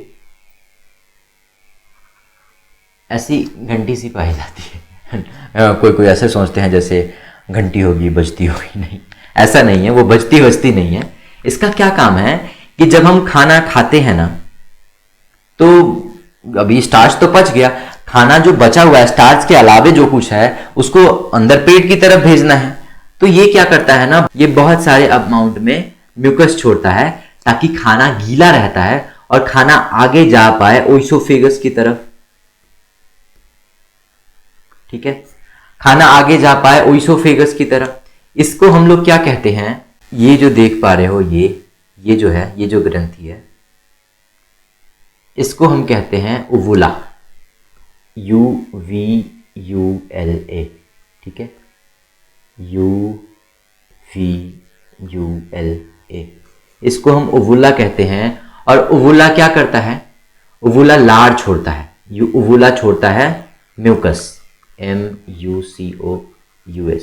और म्यूकस क्यों छोड़ता है? म्यूकस इसलिए छोड़ता है ताकि हमारा खाना जो वो गीला रहे और अंदर जब वो ओइसोफेगस की तरफ जाए तो वहां पे वो रगड़ाहट महसूस ना हो, वहां पे जलन महसूस ना हो, खाना एकदम आसानी से अंदर की ओर चला जाए, खाना आसानी से हम निगल पाए। ठीक है, हमने उवुला के बारे में पढ़ लिया। उवुला क्या होता है? उवुला म्यूकस रिलीज करता है, ये भी पढ़ लिया। म्यूकस को हम लोग श्लेष्मा कहते हैं। हिंदी वाले बच्चे देखिए, म्यूकस को हम श्लेष्मा कहते हैं। मैं आपको बताऊं, देखो बायोलॉजी में ना आप जितना हिंदी याद करोगे ना, बायोलॉजी उतना ज्यादा टफ होते जाएगा आपको। तो कोशिश करो कि इंग्लिश में ही नाम याद रखो, ये ज्यादा लंबे टाइम तक याद रहेगा जहां तक मुझे लगता है। बाकी अगर आप हिंदी में कंफर्टेबल हो, मैं हिंदी के भी शब्द दे देता हूं ताकि आप याद कर पाओ, आप भी रिलेट कर पाओ उससे। देखो अब तो चलो यहां तक तो बात हो गई। चलो अब हम देखते हैं आगे क्या होता है। हमने क्या किया? हमने फूड खा लिया, हमने फूड को ग्लूकोज में तोड़ लिया। ठीक है, हमने स्टार्च को ग्लूकोज में तोड़ा ना। अभी ग्लूकोज में तोड़ने के बाद हमने म्यूकस भी रिलीज करवाया। ठीक है, और म्यूकस किससे रिलीज करवाया? तो म्यूकस रिलीज करवाया हम लोग उवुला से। ठीक है, तो म्यूकस किससे रिलीज करवाया हम लोगों ने? उवुला से। ठीक है, अच्छा आगे मैं बताऊं, हमारे जो फूड पाइप होते हैं, फूड पाइप के बगल में एक एयर पाइप भी होता है। तो क्या होते हैं? दो नली होती हैं। एक से क्या करते हैं हम? एक से हम लोग सांस लेते हैं और दूसरे से हम लोग खाना खाते हैं, खाना अंदर जाता है पेट में। तो दोनों अलग अलग नली होती है। मैं आपको दिखाऊं, ये जो आप देख रहे हो ना, ये है एयर पाइप। यहां से हम जो सांस लेते हैं, जो ऑक्सीजन हम लेते हैं, तो वो कहां से जाता है? वो इधर से होके जाता है, वो इधर से जाता है। और हम लोग जो फूड खाते हैं वो इधर से जाता है। हम लोग जो फूड खाते हैं वो कहां से जाता है? वो इधर से जाता है। तो यहां पे ना एक एपिग्लोटिस पाया जाता है। ये देख रहे हो आप, ये जो आप देख रहे हो ना, ये जो देख रहे हो, ये एपिग्लोटिस है। एपिग्लोटिस का क्या काम है? जब हम लोग सांस लेते हैं तब ये, अभी देखो अभी ये बंद है। क्यों बंद है? क्योंकि यहां आ रहा है फूड, ये फूड आ रहा है तो ये बंद है। जब हम सांस ले रहे होते हैं, चाहे मुंह से ले चाहे नाक से ले, तब ये क्या होगा, ये खुला होगा, ये इधर ऐसे खुला होगा, ये देखो ये ऐसे होगा, खुला होगा। ये जो एरिया है ना, ये जो एरिया देख रहे हो ये खुला होगा, और इधर से ऑक्सीजन इधर से आएंगे ऐसे, ठीक है। चाहे अगर हम मुंह से ले रहे हैं तो वो आएंगे इधर से ऐसे, ये होगा खुला। और जैसे ही हम खाना खाएंगे, ये देखो हमने कुछ खा रहे हैं ना, हम खा रहे हैं ना जैसे ही को, तो खाना क्या होगा, खाना इधर आएगा, खाना इससे टकराएगा, ये देखो इधर इससे खाना टकराया, अब ये बंद हो जाएगा, एपिग्लोटिस क्या होगा, ये बंद हो जाएगा, देखो। और फिर खाना जो है ये जो फूड है वो अंदर चला जाएगा, ठीक है। ये था एपिग्लोटिस का काम। एपिग्लोटिस का काम समझ में आया, मैंने बताया। जब हम लोग सांस लेते हैं तब वो खुली रहती है, और जब हम लोग खाना खाते हैं तो एपिग्लोटिस खाना जो है वो एपिग्लोटिस से टकराता है और एपिग्लोटिस बंद हो जाता है। एपिग्लोटिस खाने को कहाँ भेज देता है, फूड पाइप में भेज देता है, समझ गए। तो हम लोग तो पढ़ रहे थे कि सलाइवरी ग्लैंड कितने टाइप के होते हैं। तो सलाइवरी ग्लैंड होते हैं 3 पेयर्स में, ठीक है, 3 पेयर्स में होते हैं सलाइवरी ग्लैंड। तो टोटल कितने सलाइवरी ग्लैंड होंगे, टोटल सलाइवरी ग्लैंड होंगे 6 ग्लैंड होंगे। तो 3 ग्लैंड ही, लेकिन इनके 2 पेयर होंगे, ठीक है। तो टोटल कितने हो जाएंगे, 6। अब देखो, एक जो होते हैं इसको हम लोग कहते हैं, ये जो पार्ट देख रहे हो ना, ये है पैरोटिड ग्लैंड। ये भी हमारे सलाइवरी ग्लैंड ही है, ठीक है। और ये जो पाइप देख रहे हो, ये जो नलिका देख रहे हो आप, ये इधर से आएगा सलाइवा, इसको हम कहते हैं पैरोटिड डक्ट, ठीक है। ये क्या छोड़ेगा, सलाइवा। कहां से आएगा, पैरोटिड ग्लैंड से ये सलाइवा लेके आएगा और इधर मुंह में छोड़ देगा, रिलीज कर देगा। ये जो पार्ट देख रहे हो यहां पे, इसको हम लोग कहते हैं सबमैंडिबुलर ग्लैंड। ये यहां पे होता है, और ये देखो, ये इधर जो देख रहे हो ना, ये ऐसे, ये इसको कहते हैं सबमैंडिबुलर डक्ट, सबमैंडिबुलर डक्ट। इसका क्या काम होता है, ये भी सलाइवा को मुंह में छोड़ता है, मुंह में रिलीज कर देता है सबमैंडिबुलर डक्ट से, ठीक है। अब ये एरिया जो देख रहे हो ना, ये जो देख रहे हो, ये इसको हम कहते हैं सबलिंगुअल ग्लैंड। सबलिंगुअल ग्लैंड, इसका भी काम वही है, ये भी सलाइवा छोड़ता है, ठीक है, सलाइवा रिलीज करता है।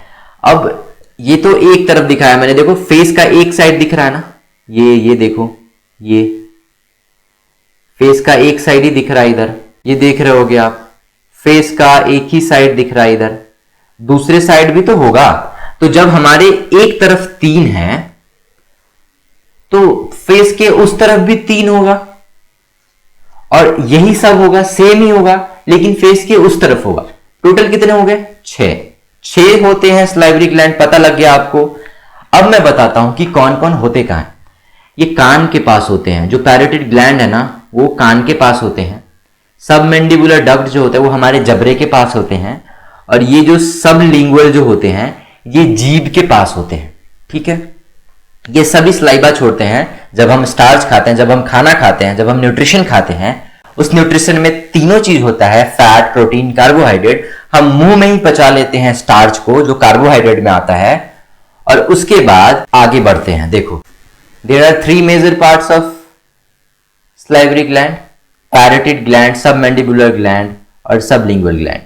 पैरोटिड ग्लैंड कान के पास होता है, सबमैंडिबुलर ग्लैंड जबड़े के पास होता है, और सबलिंगुअल ग्लैंड जीभ के पास होता है। क्लियर है, 3 पेयर होते हैं, टोटल 6 सलाइवरी ग्लैंड होते हैं। हमारे मुंह में जितने भी लार, ज्यादातर जो लार होते हैं वो कौन प्रोड्यूस करते हैं, तो लार ग्रंथि। लार ग्रंथि कौन कौन है, लार ग्रंथि है पैरोटिड ग्लैंड, फिर है सबमैंडिबुलर ग्लैंड, ठीक है, फिर आते हैं सबलिंगुअल ग्लैंड, ठीक है, हमने पढ़ लिया। और ये तीनों क्या होंगे, पैरोटिड ग्लैंड भी 2 होंगे, सबमैंडिबुलर भी 2 होंगे, और सबलिंगुअल भी 2 होंगे, ठीक है। पैरोटिड कान के पास, सबमैंडिबुलर जो होता है वो जबड़े के पास, और सबलिंगुअल जीभ के पास, ठीक है। हमने मुंह में तो खाना पचा लिया, हमने मुंह में स्टार्च को पचाया, ग्लूकोज बनाया। अब हम ओवुला से म्यूकस भी रिलीज करवा लिए, और वो क्या करेगा, म्यूकस जो होगा वो म्यूकस खाने को गीला रखेगा, खाना गीला रखेगा, और वो उसको ओइसोफेगस में जाने में बहुत आसानी होगा, आगे बढ़ने में बहुत आसानी होगा। तो अब हम पढ़ने वाले हैं डाइजेशन इन ओइसोफेगस। ओइसोफेगस किसको कहते हैं? देखो, हमारे जो फूड पाइप जो होते हैं ना, उसको हम ओइसोफेगस कहते हैं। फूड पाइप को हम लोग ओइसोफेगस भी कहते हैं। ओइसोफेगस को हम ग्रास नली भी कहते हैं, ग्रास नली, ठीक है। ये देखो, ओइसोफेगस को हम ग्रास नली भी कहते हैं। और ग्रास नली में ना कोई डाइजेशन नहीं होता। ग्रास नली में होता क्या है फिर भाई? ग्रास नली काम आता है खाना को आगे पेट तक धकेलने के लिए, पेट तक खाना को पहुंचाने के लिए, या फिर वो म्यूकस छोड़ता है, वहां से भी म्यूकस छोड़ता है। जैसे ये देखो, ये बनाया हमने ग्रास नली, ठीक है, ग्रास नली बनाया हमने। अभी इसमें क्या होता है,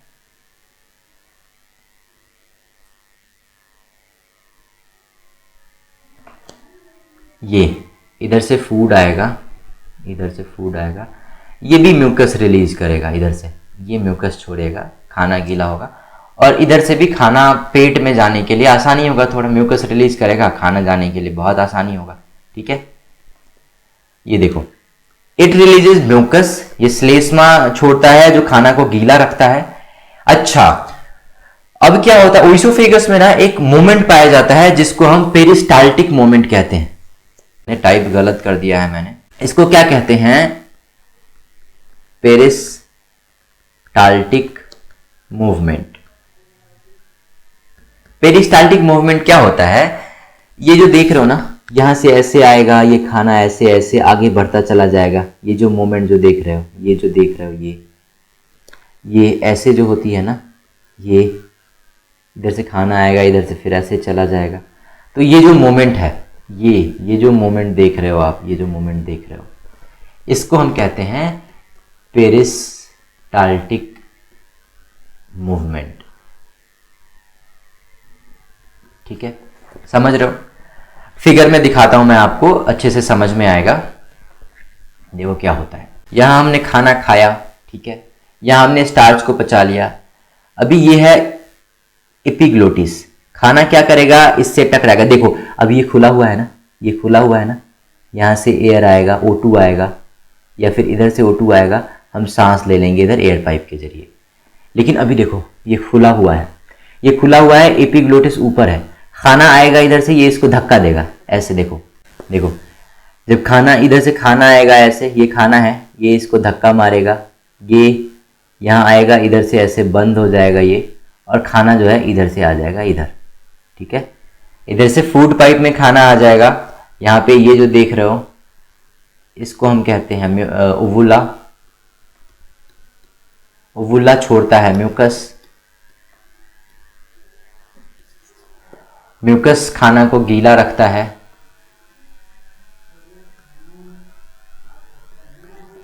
खाना को गीला रखता है, जिससे खाना पेट में जाने में आसानी होता है, ठीक है, कोई हार्शनेस नहीं होता है, ठीक है। अभी देखो, अब हम पढ़ने वाले थे कि पेरिस्टाल्टिक मूवमेंट क्या होता है। आपने देखा होगा सांप को कुछ खाते देखा होगा, कैसे खाता है, तो एक तरफ से ना एक बार से फूल जाता है, फिर जैसे जैसे आगे बढ़ते चला जाता है वैसे वैसे पतला हो जाता है। ये देखो, ये ऐसे है, फिर ये देखो पतला होते गया। तो खाना जब ये ऐसे निकला इधर से, इधर देखो, अभी खाना यहाँ पे है, ये फूला हुआ है, फिर देखो यहाँ पे अभी फूला हुआ है। अभी खाना जब इससे आगे बढ़ेगा ना, ये ऐसा हो जाएगा जैसे ये है, ठीक है, और आगे वाला हिस्सा फूल जाएगा, है ना। ठीक वैसे ही यहां हम लोग ना खाना खाएं पहले, देखो हम लोगों ने खाना खाया, यहाँ देखो ये सिकुड़ा हुआ है ना, इधर से फूड इधर चला गया, पीछे वाला हिस्सा सिकुड़ गया, इधर से फिर फूड इधर चला गया, पीछे वाला हिस्सा सिकुड़ गया। देख रहे हो, ये होता है पेरिस्टाल्टिक मोमेंट होता है, इससे खाना जल्दी आसानी से आगे चला जाता है, ठीक है। अभी खाना कहाँ चला जाएगा? पेट में। ओइसोफेगस में ज्यादा कुछ नहीं है, ओइसोफेगस में इतना ही होता है, मैंने बता दिया। अब हम पढ़ेंगे स्टोमक में क्या होता है, कैसे डाइजेस्ट होता है फूड, ठीक है। आगे बढ़ते हैं, तो अब हम पढ़ने वाले हैं डाइजेशन इन स्टोमक के बारे में, पेट में पाचन कैसे होगा। हम लोगों ने पढ़ लिया मुंह में कैसे हुआ, हम लोगों ने पढ़ लिया ओइसोफेगस में क्या हुआ। अब हम पढ़ेंगे स्टमक में कैसे होगी डाइजेशन, पाचन। ठीक है, मैं आपको बताऊं हमारे पेट में एक खास तरीके की फोल्ड पाई जाती है और इस फोल्ड को हम कहते हैं माइक्रोविलाई। ठीक है, कहीं कहीं विलाई भी लिखा होता है, लेकिन हमको ये ध्यान नहीं देना है। मैं जो बता रहा हूं आप वो ध्यान से देखिए। हम इसको क्या पढ़ेंगे, क्या बोलेंगे, माइक्रोविलाई। अब इस माइक्रोविलाई के जड़ में एक सेल पाया जाता है, खास तरह की कोशिका पाया जाता है जिसे हम कहते हैं ऑक्जेंटिक सेल। ठीक है, ऑक्जेंटिक सेल। ये जो ऑक्जेंटिक सेल है ये क्या रिलीज करेगा, ये HCl रिलीज करेगा, हाइड्रोक्लोरिक एसिड। ये HCl क्या करेगा, अब HCl ना हमारे पेट में एक एंजाइम पाया जाता है, उसको हम पेप्सिन एंजाइम कहते हैं, पेप्सिन एंजाइम। ठीक है, और ये पेप्सिन एंजाइम ना इनएक्टिव फॉर्म में होता है। ठीक है, इनएक्टिव होता है। ठीक है, तो अब ये HCl क्या करता है ना, इसको जब HCl रिलीज होता है, HCl इस इनएक्टिव पेप्सिन को एक्टिव कर देता है। और तब क्या होगा भाई, पहले हम लोगों ने क्या किया था, हम लोगों ने फूड को पचाया था मुंह में पचाने के बाद उसको ओइसोफेगस के थ्रू हमने पेट में भेज दिया। तो अभी यहां ऑक्जेंटिक सेल है, ऑक्जेंटिक सेल ने HCl रिलीज करा, ये HCl क्या करेगा, पेप्सिन एंजाइम को एक्टिव कर देगा। तो जब ये पेप्सिन एंजाइम एक्टिव होगा, जो खाना हमारे पेट में आया है उसमें से वो क्या करेगा, प्रोटीन जो होगा ना, प्रोटीन, इस प्रोटीन को तोड़ देगा और तोड़कर क्या बनाएगा, पेप्टोन। ठीक है, छोटे छोटे टुकड़ों में तोड़ देगा, छोटे छोटे टुकड़ों में तोड़ देगा और इसको क्या बोलेंगे हम, पेप्टोन। देखो मतलब एकदम से नहीं तोड़ देगा, अगर एकदम से तोड़ता तो क्या बनता, प्रोटीन को तोड़ने से एमिनो एसिड, एमिनो एसिड। तो पूरी तरह से अभी भी नहीं टूटा है, अभी भी थोड़ी थोड़ी टूटी है, आधा आधा ही टूटा है। ठीक है, इसको हम बोलेंगे पेप्टोन। ठीक है, क्या हुआ, आप अच्छे से समझ पाए क्या हुआ। देखो हमारे स्टमक में एक फोल्ड पाया जाता है जिसे हम कहते हैं माइक्रोविलाई। माइक्रोविलाई को हम लोग सूक्ष्माकुर कहते हैं हिंदी में। और माइक्रोविलाई के जड़ में ऑक्जेंटिक सेल पाया जाता है जो HCl रिलीज करता है और ये HCl जो होता है इनएक्टिव पेप्सिन एंजाइम को एक्टिव कर देता है। पेप्सिन एंजाइम प्रोटीन को छोटे छोटे टुकड़ों में तोड़ देता है और उस छोटे छोटे टुकड़ों को हम पेप्टोन कहते हैं। समझ में आया। देखो क्या हुआ, ये रहा प्रोटीन। खाए हम तो पहले, हमने तो न्यूट्रिशन खाया ना, हमने न्यूट्रिशन खाया। इस न्यूट्रिशन में तीनों चीज था ना, फैट था, प्रोटीन था और कार्बोहाइड्रेट था। ठीक है, तो हमने कार्बोहाइड्रेट में से स्टार्च पचाया था मुंह में। ठीक है, अभी हम प्रोटीन को पचा रहे हैं। प्रोटीन को पचाएंगे तो प्रोटीन क्या होगा, जब जैसे ही पेट में इंटर करेगा तो पेप्सिन एंजाइम एक्टिव हो जाएगा और पेप्सिन एंजाइम को एक्टिव होने के लिए कौन हेल्प करेगा, HCl। और HCl कहां से निकला, ऑक्जेंटिक सेल से। ठीक है, ऑक्जेंटिक सेल कहां था, माइक्रोविलाई के जड़ में था। ठीक है, तो इस प्रोटीन को पेप्टोन बनने के लिए कौन जिम्मेदार था, पेप्सिन। पेप्सिन ने तोड़ दिया और पेप्सिन तो इनएक्टिव फॉर्म में था, तो उसको एक्टिव करने के लिए कौन रिस्पॉन्सिबल था, HCl। अब ये HCl को रिलीज करने के लिए कौन रिस्पॉन्सिबल था, ऑक्जेंटिक सेल। समझ पा रहे हो। ठीक है, HCl को रिलीज करने के लिए कौन रिस्पॉन्सिबल था, ऑक्जेंटिक सेल। ऑक्जेंटिक सेल कहां होता है, माइक्रोविलाई के जड़ों में। ठीक है, अब देखो अभी क्या हुआ ना कि खाना थोड़ा थोड़ा सा पचा हुआ है, अभी कि ग्लूकोज भी पूरी तरह नहीं पचा है, प्रोटीन भी पूरी तरह नहीं पचा है, तो वो जिसको सेमी डाइजेस्टेड फूड कहते हैं, अर्धपच भोजन जिसको कहते हैं, उसको हम लोग बायोलॉजी के टर्म में नाम देते हैं काइम। जो सेमी डाइजेस्टेड फूड होता है उसको हम नाम देते हैं काइम। ये याद रखना है कि सेमी डाइजेस्टेड फूड को हम क्या कहते हैं। ठीक है, जब प्रोटीन टूटता है तब हम सेमी डाइजेस्टेड फूड को क्या कहते हैं? काइम। काइम याद रखना है। अच्छा, एक और खास बात बताऊं मैं, पेट में एक खास तरीके की और एंजाइम पाई जाती है, उसको हम कहते हैं रेनिन एंजाइम। ये रेनिन एंजाइम क्या करता है ना, ये देखो, हम बनाएंगे दूध का कटोरा, इसमें दूध है, दूध को हम पी लेंगे, तो जब हमारी ये पेट में जाएगा दूध ना, तो दूध को ये पचा देगा। रेनिन एंजाइम कहां काम आएगा? रेनिन एंजाइम दूध को पचाने के लिए काम आएगा। रेनिन एंजाइम दूध को फाड़ देता है, दूध को फाड़ देता है। ये ज्यादातर ना बच्चों में पाया जाता है। बच्चों में क्यों पाया जाता है? आप देखते होंगे, छोटे बच्चे होते हैं, छोटे बच्चे माँ का दूध पीते हैं, दूध पीने के बाद ना ऐसे जब वो उल्टी करते हैं, तो उल्टी कैसे दही जैसी होती है ना, फटी फटी सी, तो वो दूध को इसलिए फाड़ देता है क्योंकि उल्टी ना हो जाए। बच्चा जब दूध पिए तो ऐसे उल्टी ना हो जाए, इसलिए दूध को फाड़ देता है। रेनिन एंजाइम क्या करता है? दूध को डाइजेस्ट होने में हेल्प करता है। ठीक है, rennin enzyme helps in digestion of milk. ठीक है, rennin enzyme helps in digestion of milk.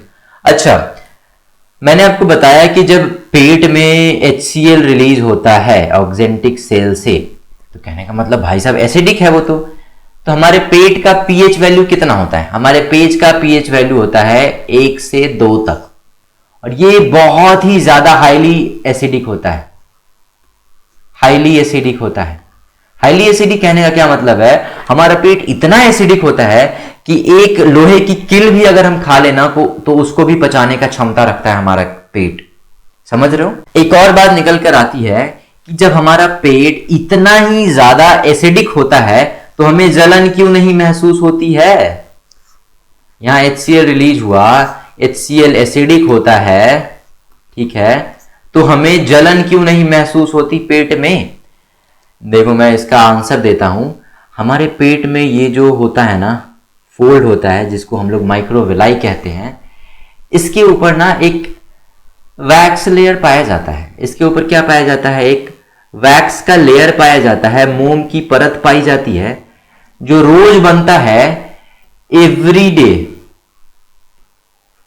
ये एवरी डे रोज बनता है और रोज खत्म होता है। ठीक है, डेली, ये डेली बनता है और डेली खत्म होता है। तो इसके कारण क्या होता है ना, हमें जलन महसूस नहीं होता। ये प्रोटेक्ट करते रहता है बेसिकली हमें जलन से। और इसका नाम क्या है? इसका नाम है म्यूकोसा लेयर। हमारे पेट में माइक्रोविलाई के ऊपर पाया जाता है एक खास तरीके की परत पाया जाता है, एक वैक्स लेयर पाया जाता है, एक मोम की परत पाई जाती है, जिसको हम क्या कहते हैं? Mucosa layer.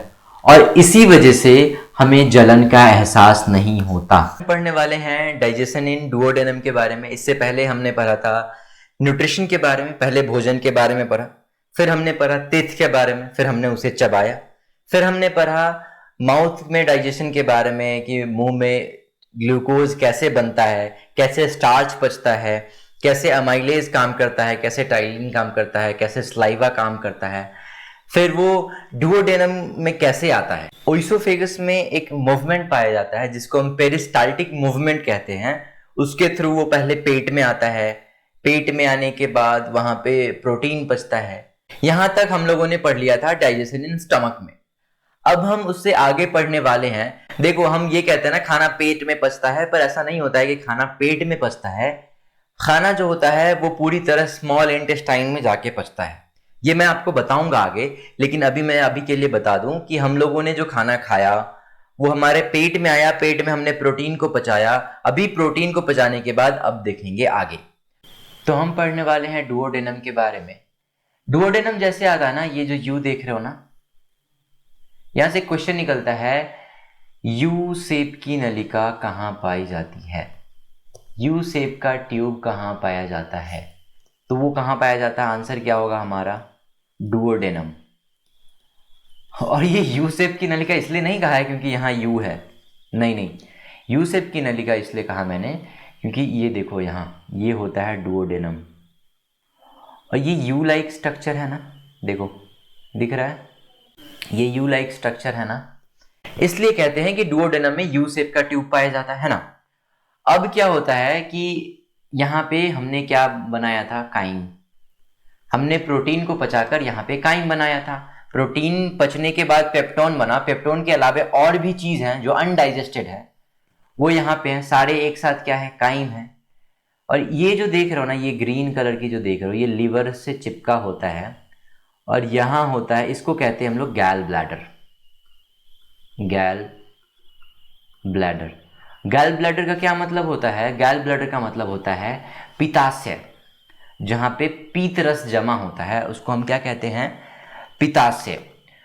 और यहाँ से रिलीज होगा पीत रस, यहाँ से बाइल जूस रिलीज होगा, यहाँ से इधर काइम आएगा, है ना। इधर से क्या आ रहा है, इधर से आ रहा है बाइल जूस, इधर से आ रहा है काइम।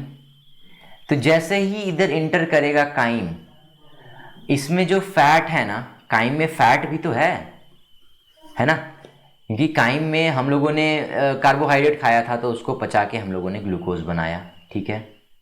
हम लोगों ने क्या बनाया, उसका ग्लूकोज बनाया। फिर हम लोगों ने प्रोटीन को पचा के पेप्टोन बनाया, ठीक है।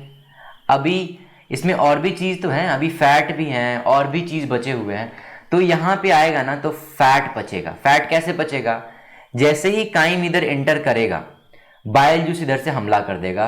बाइल जूस इधर जो काइम है इस पे हमला कर देगा और इसमें जो फैट होगा उसको तोड़ देगा और क्या बना देगा, फैट ग्लोब्यूल। Fat globule. ये भी फैट जो है वो पूरी तरह नहीं पचेगा प्रोटीन की तरह। प्रोटीन भी वहां पूरी तरह नहीं पचा था। प्रोटीन अगर पूरी तरह पचता पेट में, स्टमक में, तो वो अमीनो एसिड बनता। यहां पे भी अगर फैट पूरी तरह पचता तो यहां पे क्या बनता, ग्लिसरॉल और फैटी एसिड बनता। लेकिन क्या है, यहां पे फैट बन रहा है, फैट ग्लोब्यूल। पूरी तरह नहीं पच रहा है, आधे आधे पच रहे हैं, है ना। तो अब ये फैट ग्लोब्यूल बना, इसमें कौन हेल्प किया हमारा, इसमें हेल्प किया bile juice. Bile juice help किया फैट को तोड़ने के लिए। लेकिन हाँ, सिर्फ बाइल जूस ही नहीं हेल्प किया। इधर ये जो देख रहे हो ना, ये जो येलो पार्ट देख रहे हो इधर, ये इसको हम कहते हैं पैनक्रियाज। अब पैनक्रियाज से भी पैनक्रियाटिक जूस जाता है, इधर से पैनक्रियाज से भी पैनक्रियाटिक जूस जाता है और ये भी हेल्प करता है फैट को पचाने में, ठीक है। अब फैट हमारा टूट के बन गया है फैट ग्लोब्यूल, और इस फैट ग्लोब्यूल को पचाने में कौन हेल्प किया, बाइल जूस, ठीक है। देखो, काइम था, काइम में फैट भी था, फैट है वो बन गया फैट ग्लोब्यूल अब, और किसकी मदद से, बाइल जूस की मदद से। बाइल जूस हेल्प किया फैट को फैट ग्लोब्यूल में तोड़ने के लिए, ठीक है। अब ये काइम था, काइम अब बन जाएगा काइल। और वो क्यों, काइम से मिला बाइल तो बन गया काइल, काइम से मिला बाइल तो बन गया काइल। याद रखना है, काइम से मिला बाइल तो बन गया काइल। ये याद रखना है कि फैट के पच जाने के बाद, फैट जब फैट ग्लोब्यूल में टूट जाएगा तब हम उसको क्या कहेंगे, काइल। जब बाइल जूस काइम से मिलेगा और वो फैट ग्लोब्यूल, फैट को तोड़ के फैट ग्लोब्यूल बना देगा, तो उसके बाद जो अनडाइजेस्टेड फूड है, अभी भी वो पूरी तरह पचा नहीं है, क्योंकि पूरी तरह फूड तो हमारे स्मॉल इंटेस्टाइन में पचता है, अभी वहां तक तो पहुंचा नहीं है। तो अभी काइम से बाइल मिला तो बन गया काइल।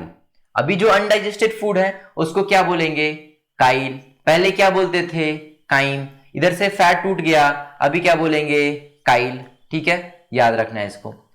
अच्छा, एक और बात मैं आपको बताऊं, ये जो डुओडेनम है ना, ये भी स्मॉल इंटेस्टाइन का ही पार्ट है, स्मॉल इंटेस्टाइन का ही पार्ट है। स्मॉल इंटेस्टाइन के 3 पार्ट होते हैं, ठीक है, मैं आपको बता दूं। एक होता है डुओडेनम, जिसके बारे में हम लोगों ने पढ़ लिया। एक होता है जेजुनम, और आखिरी होता है जिसको हम कहते हैं इलियम, ठीक है। हम लोगों ने डुओडेनम के बारे में पढ़ लिया।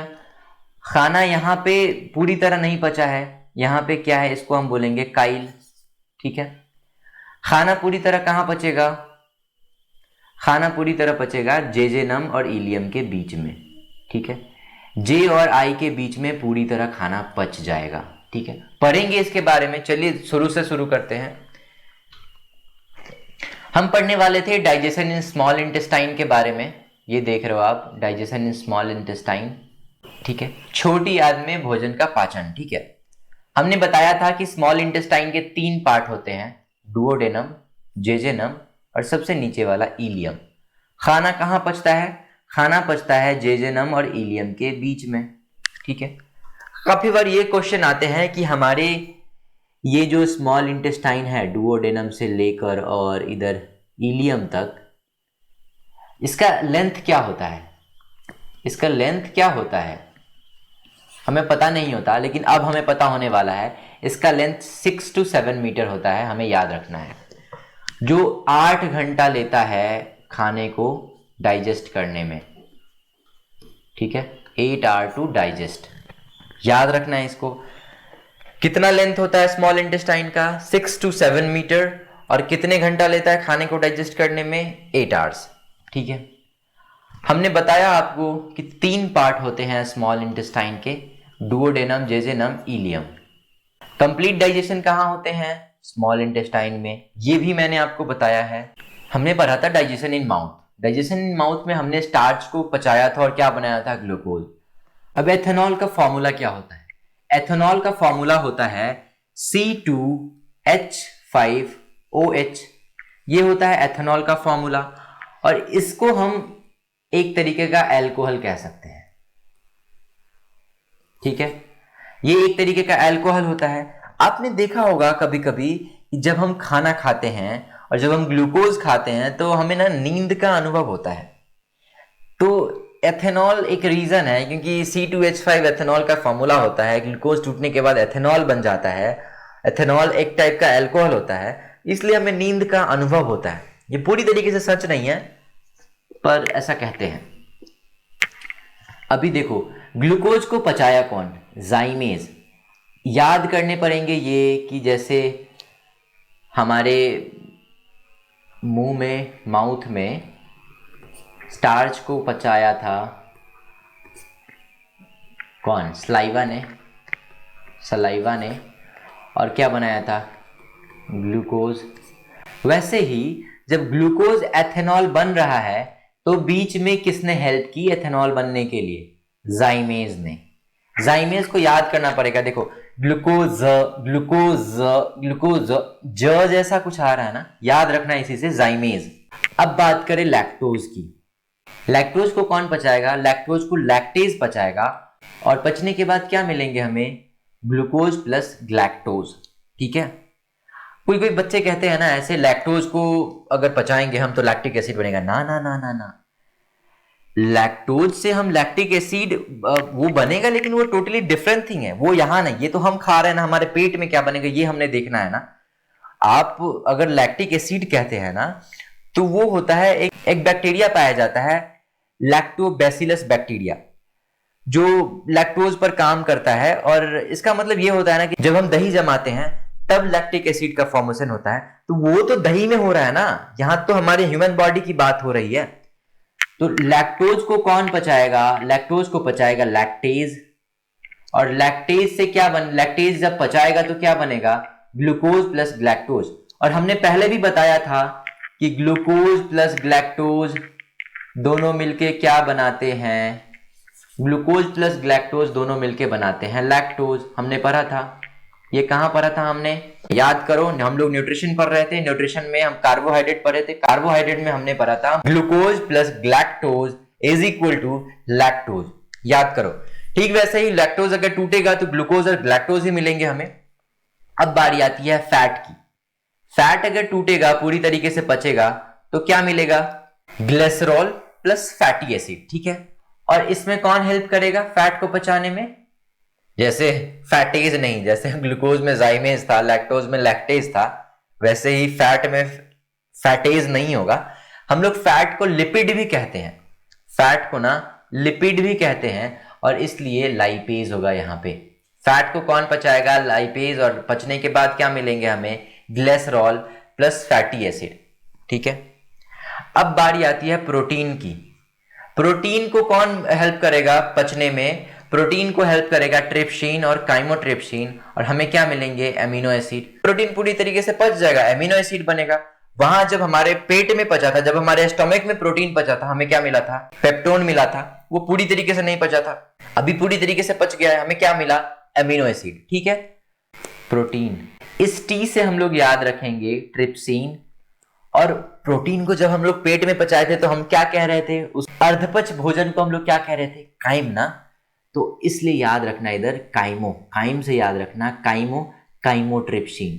ट्रिप्सिन और काइमोट्रिप्सिन दोनों के हेल्प से एमिनो एसिड बनेंगे, प्रोटीन टूट कर बनेंगे एमिनो एसिड। ठीक है, अब बारी आती है सुक्रोज की। सुक्रोज को पचने में कौन हेल्प करेगा और क्या बनेगा। सुक्रोज जब पूरी तरीके से डाइजेस्ट हो जाएगा तो बनेगा ग्लूकोज प्लस फ्रुक्टोज। ये फ्रुक्टोज है भाई। ठीक है, सुक्रोज जब पूरी तरीके से टूट जाएगा तो बनेगा ग्लूकोज और फ्रुक्टोज। देखो, हमने पढ़ लिया स्मॉल इंटेस्टाइन, हमने पढ़ लिया स्टमक, अब हम पढ़ेंगे लार्ज इंटेस्टाइन के बारे में। लेकिन उससे पहले मैं बताऊं आपको कि लार्ज इंटेस्टाइन और स्मॉल इंटेस्टाइन के बीच में ये जो यहाँ पे जब ज्वाइंट होते हैं ना, ये जो जंक्शन होते हैं ना, यहाँ पे पाए जाते हैं वर्मीफॉर्म अपेंडिक्स। वर्मीफॉर्म अपेंडिक्स को हम लोग वेस्टिजियल ऑर्गन भी कहते हैं। ठीक है, ये रहा वेस्टिजियल ऑर्गन। अगर आपसे ये पूछा जाए कि वर्मीफॉर्म अपेंडिक्स को किस नाम से जाना जाता है, वर्मीफॉर्म अपेंडिक्स को वेस्टिजियल ऑर्गन के नाम से भी जाना जाता है।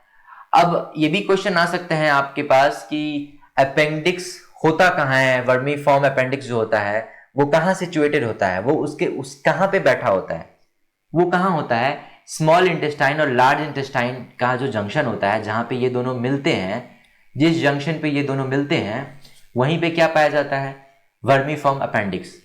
अपेंडिक्स का काम क्या है, अपेंडिक्स क्या करता है ना, ज्यादातर ये सेल्यूलोज, जानवर जो खाते हैं, जानवर जो फूड खाते हैं उसमें सेल्यूलोज होते हैं, उसको डाइजेस्ट करने में हेल्प करता है।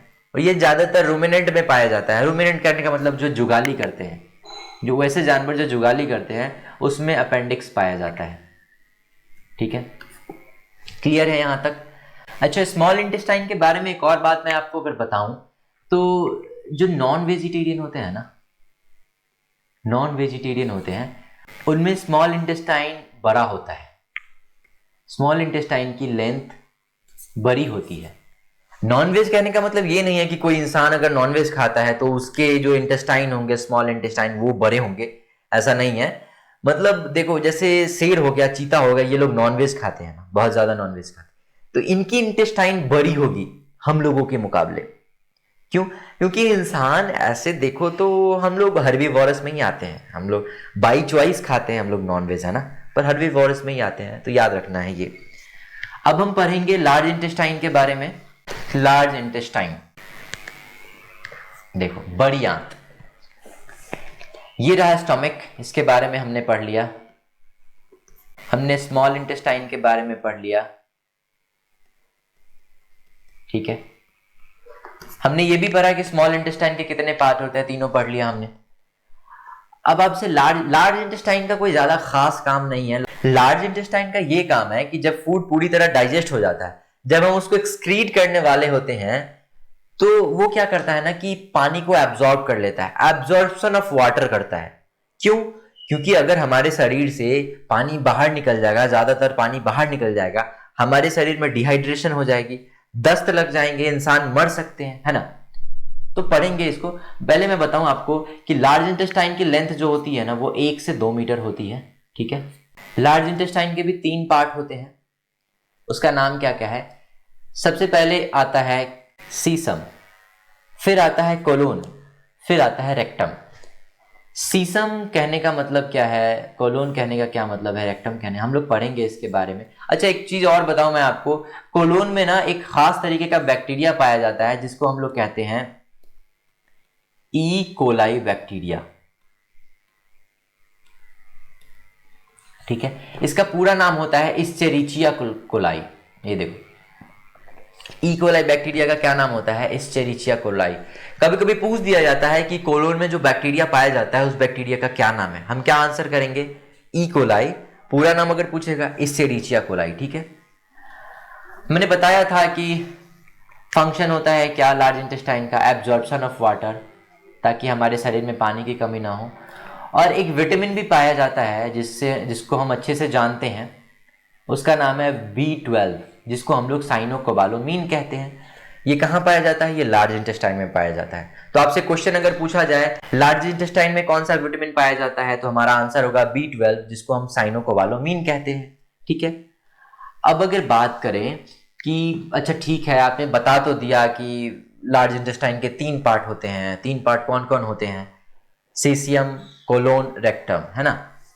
ये जो पार्ट देख रहे हो ना, ये जो पार्ट देख रहे हो, इसको हम सीसियम कहते हैं, इसको कोलोन कहते हैं। ठीक है। और ये जो देख रहे हो पार्ट, इसको रेक्टम कहते हैं। अब कोलोन के भी बहुत सारे पार्ट होते हैं। कोलोन के 4 पार्ट होते हैं। एक होता है असेंडिंग पार्ट, जो सीसियम के ऊपर होता है।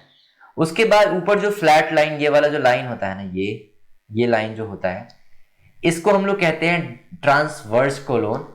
फिर आता है डिसेंडिंग ऑर्डर में जो नीचे की तरफ जो ट्यूब आती है, इसको कहते हैं डिसेंडिंग कोलोन। और एकदम जो ये देखो फिर से यहाँ मुड़ रही है ना, यहाँ पे जो कोलोन है उसको हम लोग कहते हैं सिग्मोइड कोलोन। ठीक है। हम लोग को इतना याद करने की जरूरत नहीं है, हमने याद करना है कि लार्ज इंटेस्टाइन के कितने पार्ट होते हैं। लार्ज इंटेस्टाइन के 3 पार्ट होते हैं, सीसियम, कोलोन, रेक्टम। ऊपर की तरफ जो जाएगा वो सीसियम, ऐसे जो आएगा, जो पैरेलल आएगा उसको हम लोग बोलेंगे कोलोन, और जो नीचे की तरफ आएगा उसको हम लोग बोलेंगे रेक्टम। बस ऐसे याद करना, इतना काफी है हमारे लिए। अब कुछ इंपॉर्टेंट चीज है वो पढ़ लेते हैं हम लोग, उसके बाद हमारा डाइजेशन खत्म हो जाएगा। कुछ लास्ट पॉइंट है डाइजेशन के बारे में, उसको हम लोग पढ़ के खत्म कर लेंगे। हम लोगों ने डाइजेस्ट कर लिया, हम लोगों ने खाना खा लिया। ठीक है।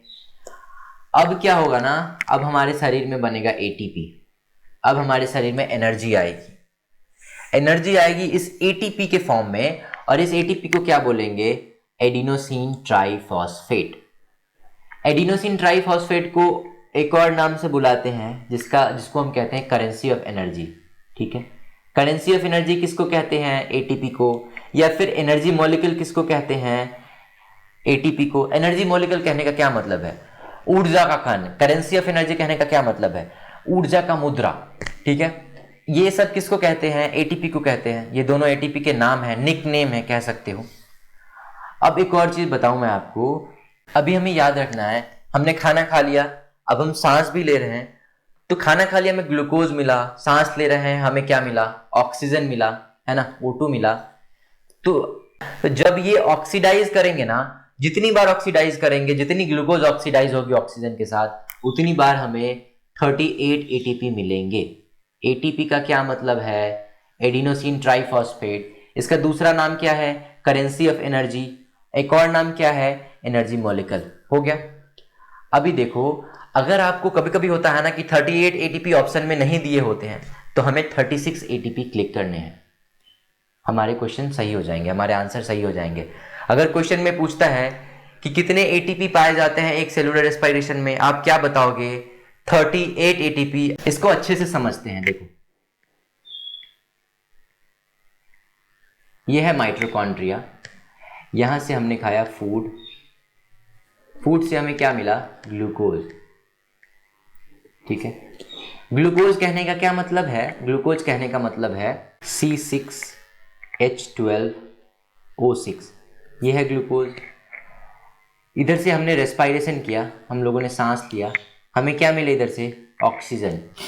तो ये कार्बन और ये ऑक्सीजन दोनों मिलके क्या बनाएंगे? CO2। ये हाइड्रोजन और ये ऑक्सीजन मिलके क्या बनाएंगे? H2O। उसके बाद ये ऑक्सीजन बच गया ना, और ये ऑक्सीजन मिलके क्या बनाएंगे? इधर ATP। ATP कितने मिलेंगे? 38। अब हमसे ये पूछा जाएगा कि सेलुलर रेस्पिरेशन के टाइम क्या क्या आउटपुट मिलता है हमें? हमें मिलता है कार्बन डाइऑक्साइड, हमें मिलता है H2O, हमें मिलता है ATP। ठीक है। कार्बन डाइऑक्साइड को हम रिलीज कर देते हैं। ठीक है। तो अभी आपसे अगर क्वेश्चन कभी भी पूछा जाए एटीपी कितने बनते हैं? एटीपी 38 बनते हैं। यहां होता है हमारा डाइजेशन खत्म। डाइजेशन पूरी टॉपिक खत्म हो गई, समाप्त हो गई। अब हम अगली टॉपिक में कुछ और इंटरेस्टिंग टॉपिक पढ़ेंगे, कुछ दूसरा टॉपिक। आप लोग कमेंट कीजिए किस टॉपिक के बारे में आपको पढ़ना है, उस टॉपिक पे वीडियो बनाई जाएगी। यही थी अभी तक की कहानी। अगली बार फिर मिलते हैं ऐसे ही किसी इंटरेस्टिंग टॉपिक के साथ। तब तक के लिए thank you so much. Tata bye bye.